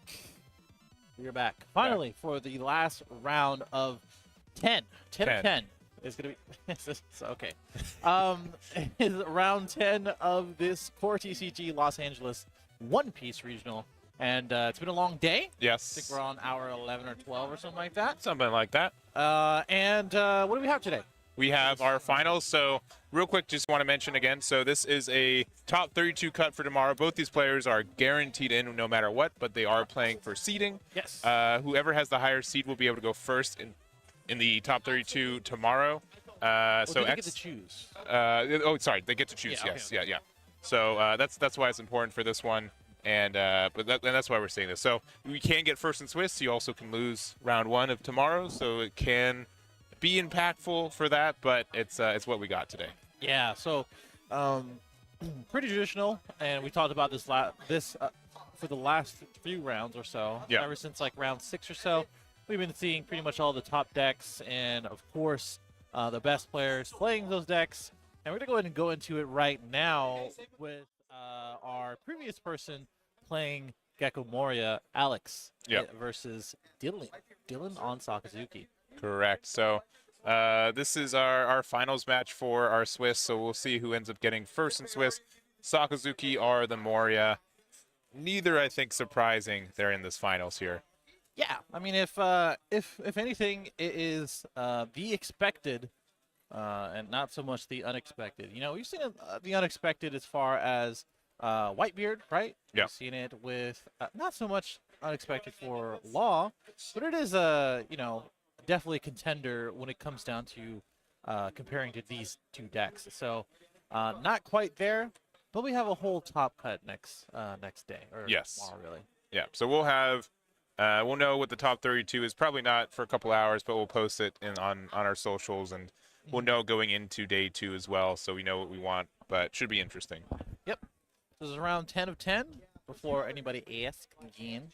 And this is the final round until Top Cut tomorrow. So we're going to go ahead and start it out with these mulligans and cuts and things like that with Dylan versus Alex. And who'd you got your money on? Did we do a poll, actually? We did not. Alex played that previous matchup pretty good, but I don't think Avi was running any of the stage in their build, which is a kind of a decision point for building, but it's critical for a matchup like this one. Yeah. Where there's a deck that just is so good at playing 4-drop, so we'll see what that looks like. Yeah, I mean, we saw it with Avi last round, right? And with Gecko just being running him over with the Piranha early game, and things like that. And I would say Gecko is the more straightforward, a little more consistent, and that's something crazy to say when comparing to Sakazuki, I know, but we've seen it all day today, where just not getting the right pieces so far. But this is a pretty good one, though.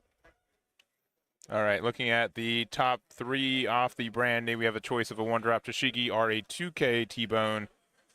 Either I think is fine. Also putting Rob Lucci into the trash is not too bad. Yeah. Yeah, I think these are all good things. We did ditch the Kuzan, so not exactly the second turn play, but we're going to go ahead and be fine with that. We're going to go ahead and swing a 6. Pretty traditional. Oh, there's 2 Peronas there. Wow. And Absalom in trash. So a really good start for Alex already. Yeah, and I know this is pretty crazy as far as just seeing what we need to see. Because this is effectively 2 cards, 1 from life and 1 out of hand. And going down to 3 for Sakazuki. All right, so 4 Dawn to work with. And the previous matchup, we saw Sakazuki going first and Moria going second. Flipping it on the other side, I think this is technically both leaders prefer these curves, which, but it's also, I think Sakazuki gets hurt more by going first compared to Gecko going second. So, I think so. Gecko just generally gets like some good plays if you're playing Hina. For 6 Dawn, you could play Hina, Absalom, which is really good. Yeah, that's true. That's a really good tempo swing around that Dawn curve, so makes sense. We do have another Kuzan, so it makes sense that we did pitch the first one. Obviously, we can get back either one. Rebecca or Gecko can do that for him. Yeah. Also, I think if he, I think Dylan like looked at the camera after he pitched. I think he drew another one. I think that's why he looked at the camera. That's funny. He's just like, man, all right. Well, free Kuzan and trash though. It's not too terrible. No, not at all. All right, and we have 5 Dawn to work with. It looks like we have a 3-drop Peanut, but we're just gonna value the fact that we need to get rid of this Kuzan. Sure. And we're gonna use this. We're gonna go 7 at lead. Use the effect. Discard 1. Then play one of these Absaloms that we are just the Absalom we already have in trash. Sure. And there's Hogback, so the gang's all there. Perfect. Why not? We're going to get rid of the other Suru and the Sabo. Get rid of the Kuzan there, and it's going to be big 7. Sure. Going down to 2 for Sakazuki. And to 4 life Gecko Moria. But 2 5K bodies, kind of doing what Gecko wants to do. And we're going to be able to see these before, in a few turns as well. But one of the things to consider is Ama as a thing. And we drew quite a bit of cards on Sakazuki's end. So we're raring to get some removal going, and as well as just what something that Sakazuki wants to do. Just switching the tempo. Yep, and it's not too surprising. Moria's pretty good at developing a board. We're going to let that Perona hit the trash again so we could use it again later if we so want to. Yeah. Which is why some Sakazuki players do opt to just swing at the face. Yep. Because, I mean, sometimes it's just a guaranteed card out of hand, or making it easier for you when you do want to take game later on. Plus, you don't have to target or KO the Perona as we get this T-Bone. And we're going to work on bottom decking both, but it doesn't matter if there's 2 Peronas in trash. All right. Still 5 Dawn to work with.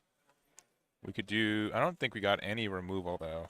No Ama, no Handblaze. Those are the 2 preferred options. We do have a Great Eruption and Ice...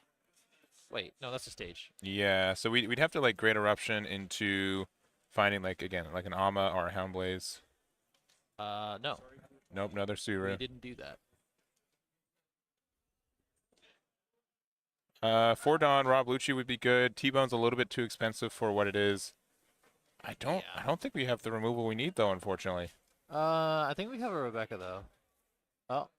Wait. Oh, okay. All right, Helm Epo, another cost reduction. Yeah, this is just purely unfortunate.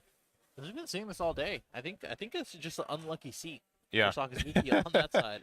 It seems like it in this matchup for sure. If I had to be honest, man, like that's pretty tough. It's just like there's like 1 or 2 pieces that every Sakazuki player has been sitting there has been missing, and this is no different, unfortunately. I think we're gonna play the Rebecca though. Yeah. Yep. So we can get back Hina to minus nothing because it doesn't matter. Yeah. We're just gonna pass anyways. Yeah, 2 Morias in hand. They're great if you get there. Yeah. They're terrible if you don't. Yeah. This is where I like Brook, I guess. Like, Brook is, well, I mean, I guess it's just you get popped or removed or swung at. That's the only downside. I don't know. Yeah, Brook is nice in, like, these weird situations. Again, they get to be played off Rebecca, which is nice. Yeah, but when you're playing 4 Houndblades, don't see any of them, and a good amount of Alma, you don't see any of them. It's Alex's lucky day. As we kind of decide what we want to do, we have a brand new in hand. A Hina, and as well as a Sabo, is what I can tell. So all good choices. We're going to swing out for 5. Keep it simple. So we're not going to be using our leader effect. Should be pretty obvious.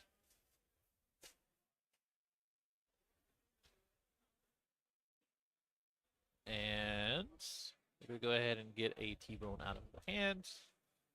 2K for a 5K swing, never a good sign. And now we're going to go ahead and use brand new double checking if we really want to take that 2K Suru. And one thing to keep in mind and note is that, you know, we're at 4 life. our hand is kind of dwindling as a Gecko. We have a few good cards in there like that Sabo that we're probably going to be playing. And we don't have very many cards in our trash, right? So I think this this brand new into Sabo is probably going to be play. We're going to force our Sakazuki player for his non-existent removal to bottom deck instead. Yeah, and so it's the decision is Ice Age or 2K. It looks like Ice Age is the play. I think that's fine. You don't have to be like super defensive either. We're gonna play our own Sabo, be able to draw 2, trash 2. Yeah. There's a Hogback and I think another 8-cost Moria, so we can afford to put 1 in the trash. All right. I almost think like the 2 cards we just drew were just standing right back there. Yeah. Yeah, why not?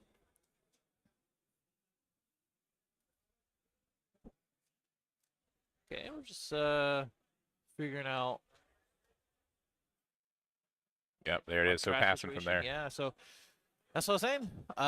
Getting brand new to get a couple more things into the trash. Hodgeback can be played from the trash to get that 8-cost Gecko Moria if we really need to. And then we have a nice little 5K swing from Hina. Immediate block with the Sabo, makes sense. Which is fine, because...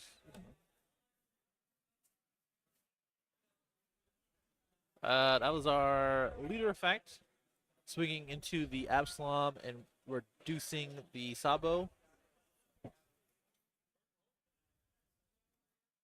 We're going to go ahead and Kuzan into Tashigi, which basically, you know, we've seen this earlier on. We've seen this in many other matches.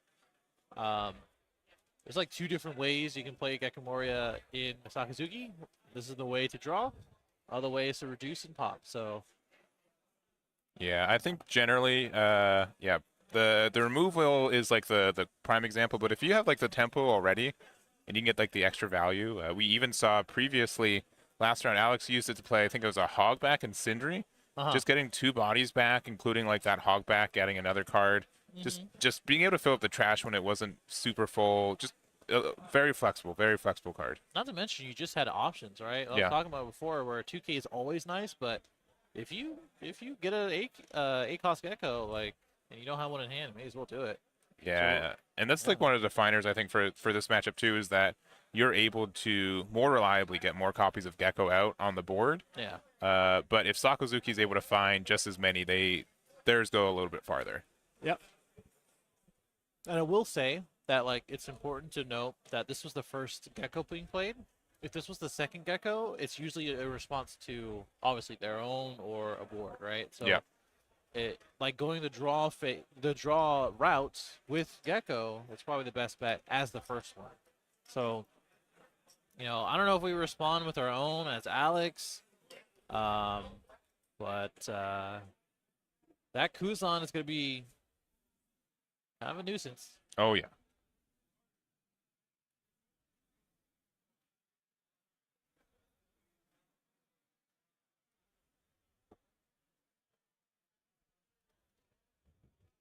All right, so just looking through our trash, I believe we have 9 done right now. So we added Ice Age earlier. There might be some good like Ice Age plays that could be had. Yeah. We're going to start with a 5K into the Hina. Yeah, I mean, we have a pretty decent hand. We went down to 2 life. We got the 2 draws from the Gecko. We're able to defend pretty well. And we're looking pretty good as Dylan. Yeah. I mean, this is just a difficult turn in general, right, for Alex?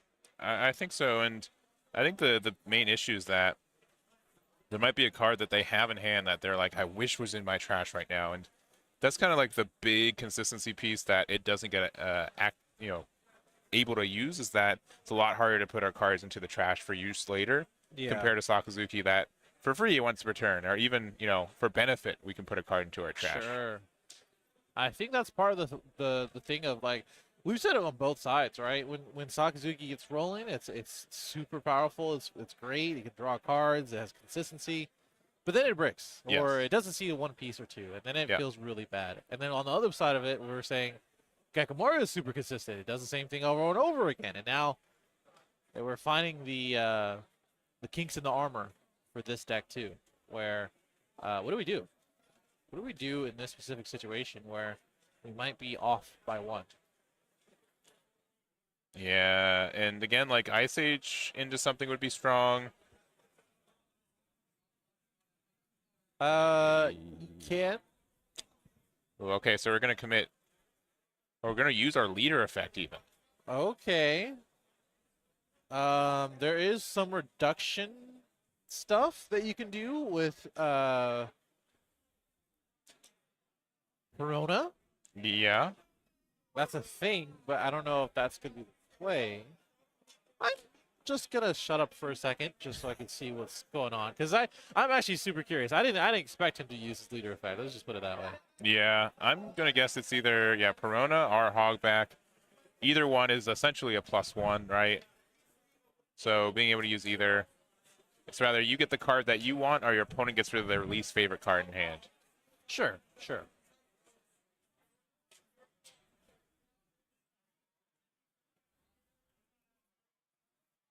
So we do play the Verona. And are we deciding which effect to use? I guess so. Chad, help me out. I mean, we could do -3.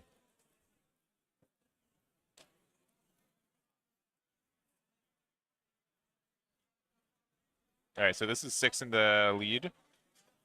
It might be. All right. All right. With Ice Age Roblucci, we get. I think we're going to try to get rid of Hina and Kuzma. Those aren't bad picks. We're at 4 life, so like, it's not the end of the world that a Moria is on board, so we can just deal with that later. Yeah. I think what's important is going to be getting rid of this Kuzan. Yeah, and I think that's the right play. Getting that, just letting Hina go. So otherwise, there might be some bad numbers for us. We're going to go 7. Quick Rebecca block. Sure. And then is it worth to do the Ice Age? Yeah, I think we're still doing it. Yeah, I think so too. I think we'll Ice do Age. that, and then hard cast Absalom. Is that what we're doing? Yeah, Absalom or Roblucci, yeah. Or Roblucci, yeah. I think Roblucci is probably more, more likely. So you do have to bottom deck 3, so 1, 2. And a third, 2 things we can't get back. Oh, no, you don't want to do that, right? Probably a sewer, right? Because we have 2 in there, yeah. Yeah. Perfectly fine. All right. That's looking like a good turn. Took Alex first a good second. And this is the difference between a person who goes undefeated into round 10 and a person who goes X3 with the same deck, right? Like this is where we can evaluate the board state and move our chess pieces.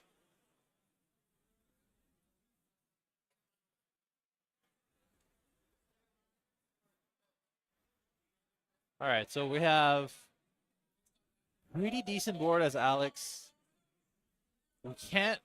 We really can't do the same thing that we have been answered to as Dylan. We have a pretty healthy hand as Dylan, so Sakazuki can make something happen either through removal or our own Gecko. I mean, like an Ice Age of our own can remove at least 1 to 2 things, or help remove 1 to 2 things. Alex did really well to swing with that Sabo. Yeah, I think that's the right play. I think the only thing from last turn is I don't think attacking the Hina with leader was the play. Yeah. I think it was probably a little bit better to maybe just go for face. Yeah. Because, you lost a little bit of Roblucci value on that one, but still it's a little bit suboptimal, but pretty close. Yeah. I think this is as good as it gets for given situation. So, All right, Moria number 2. Moria number 2. Sure. All right, that's the Rebecca that we gave him back. Yep. Oh, but a Tashigi, okay. So Tashigi looking at top 5. What are we seeing? Man, Dylan's really good at grabbing exactly 5 cards, I gotta say. Good on him. Because I would have a problem with 6. How much is there? Which means we're gonna go ahead and grab the Hina. Yep, I'm gonna play it. Out. And if we had a Hina in hand, maybe grab a 2K kind of thing, but we're going to get the reduction on the Rob Lucci. We're going to Houndblaze our leader, get rid of the Rob Lucci. Kind of a shame we didn't see Ama, right? We can get rid of that brand new. I think that card's pretty mild. I don't think that card is going to be doing a lot of swinging, but maybe I'm wrong. It's going to swing for game, baby. Yeah, and we went for board too, which makes sense. Makes sense. Because you're already leaving him at 4, so keep just keep him starved. That's fine. All right, so we are at, I believe, the full 10 dawn now. Yeah, this is a good time to maybe go into like a Hunchback play, because I don't think we really have anything playable in our hand. We really have a couple cards for one, and we're staring down 2 geckos, which I'm not a fan of. Yeah, we do have an 8-drop in hand as well. Okay, so we can do our own. Sure. I think Sakazuki is going to be able to make short work of it, but sure, still probably worth it. Why not? Yeah.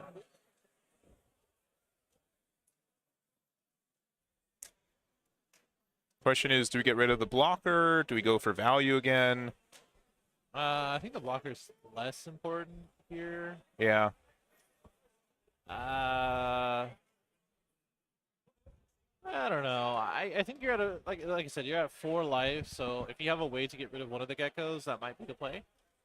And I don't think that's gonna be the play here, I guess. We're gonna swing into the Hina. Or am I gonna get a block here? Yep. Into no leader effect, right? Yeah. All right, so if we happen to have a Brook, we can do some fun plays where we 8-drop Moria, Rebecca, Helmeppo, and then off Rebecca we grab Brook and play Brook kind of thing. And that gets rid of the Hina? Sure, sure. Because we did see both, right? We did see that Rebecca there. We're putting the Hunchback in front. As well as Sindri, sorry. Yep.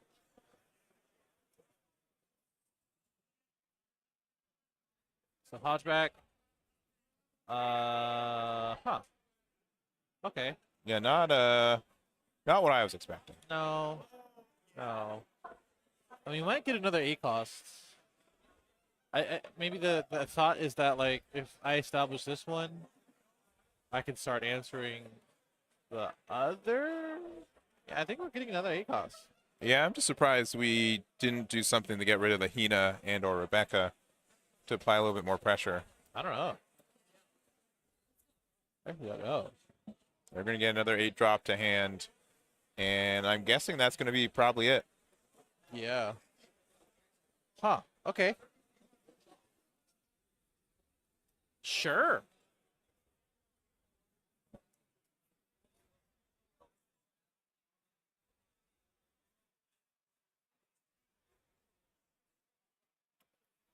Okay. So we're going back to Sakazuki. Honestly, I think Dylan got let off pretty easy. I agree. We're gonna swing into probably the Perona. I mean, we only have 2 cards in hand, man. Like, you're gonna be able to get value if you want to swing on board first. Leader swing into brand new Perona. Hina into Perona. I mean, I guess it depends on your hand.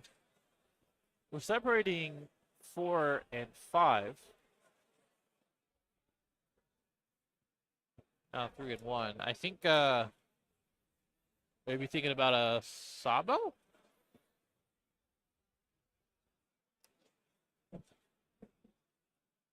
Yeah, maybe.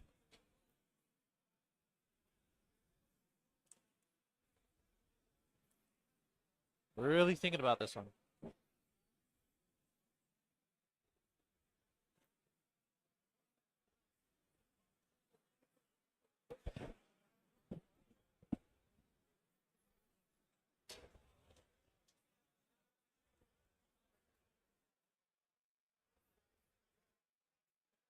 I mean, if we have another Moria, that's probably lights out.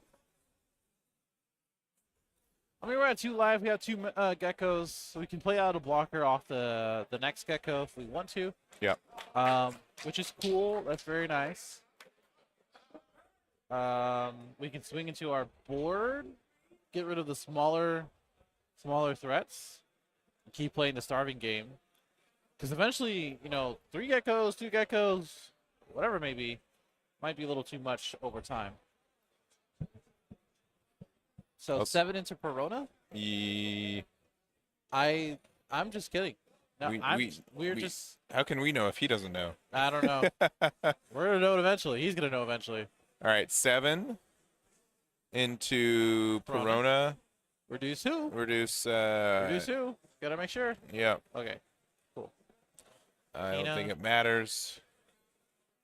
Into Gecko. And what? All right, Marineford. Yep, that's a -1. Our Navy HQ. Another when you rest it. Yep. So. Hound blaze it away. And then we have an 8K. Actually, we probably have like a bunch of 9s if we really want to. Yeah.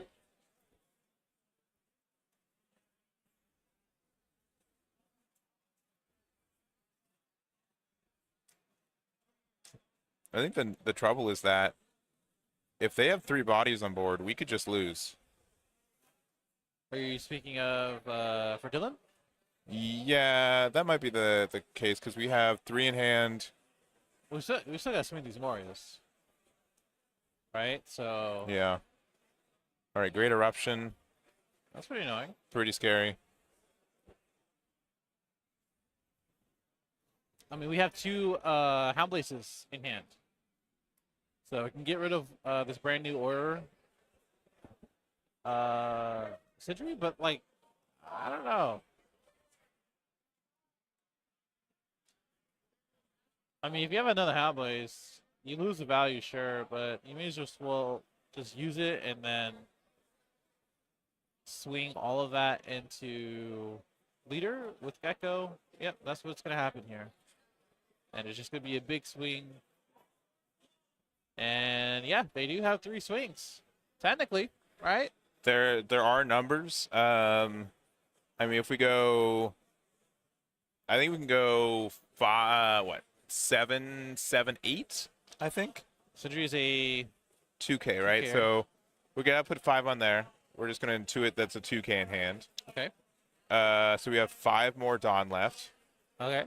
So yeah, 7, 7, 8. There are worlds that wins. Yeah. It really depends on those last 2 life. Sure. And it's really up to Alex. Like at this point, I think you kind of have to go for it. I don't, with 2 Morias on the other side of the board in 1 life, I don't think you have the, not only you have the defensive prowess or removal prowess to really answer those, and you just really have to choose the good numbers. This is where I would ask my opponent, do you have any counter in hand? Yeah. Just see what happens. If they say yeah, I mean, I gotta believe it. Go for the 7. Let's see. Would I ever send it 6, 7, 9? Probably not. I think the 2 7s is probably more likely. So that's let's see, 5, 7, 8. So 7, 7, 8. Yeah. You thinking? Yeah, with just how accessible 2Ks are for Sakazuki. Yeah. Yeah, I think I'd probably do 7, 7, 9. You could also go, or sorry, 7, 7, 8. Yeah. Just go 6. Yeah, I mean, I think you just have to go for it, right? Yeah. There's no other way because you're not going to be able to defend against 2 geckos, and you're not going to be able to remove 2 geckos. Even if you do remove 2 geckos, you still have 3 5K attackers, which just is not going to be good because then they can go 7, 8, 10, however much they want to go. So it's just a bad scenario. I think you just have to go for it. Yeah. I think Alex is just trying to do the math right now. Yeah, and you kind of have to attack with the Sindri first, which feels rough. So you have to put 5 Dawn on there, but I'm going 6, man. I'm going 6. I don't trust myself for those other 2 cards. Then you'd lose. Yeah, but I also lose if they have 2 in their life. Yeah. 4, 5. All right, we're gonna start with a 7. Yeah. Top card is Kuzan, another 7. Having to take it. Is there 2K in life? No. There's not. There it is. 778. Alex. Eggman over here on the winner's side. Okay, Brian on the X1. I don't know. What's up? Okay, if he got 2 2Ks though, okay, all he right. got out of it. If he coulda, shoulda, woulda. If he got 2 2Ks though, I don't want to hear he it. would have got out of it. I don't want to That's the hear point it. I'm trying to make. 2 2Ks, got out of it. Yeah. There you go. I mean, we could, if we wanted to be really safe, we could have hit the 1 drop, right? We could have hit the Sindri. Sure. That was a super safe play. I don't think we needed to do it. I get like why we didn't do it, right? Yeah. It did give him the chance to go for it, and which I don't think we needed to really chance Probably that not. much, but there Probably it is. not.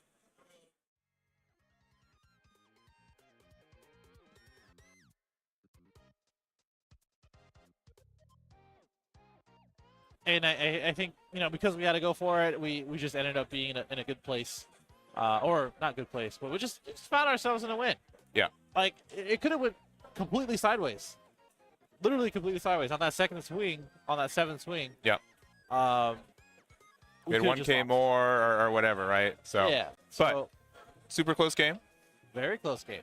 Both players are in finals tomorrow, so Yeah. or top cut tomorrow. So Yeah. just for seeding purposes, we got there, but I think it's in a really good spot. Yeah, I think so too. I'm sure you'll get that together. I'm sure I will too, Brian. And we'll have that tomorrow. We've been at this for a good amount of time, so Yeah, we've been here since about 6 a.m. It's 14 o'clock. hours later. it's 8 o'clock. at night. Yes.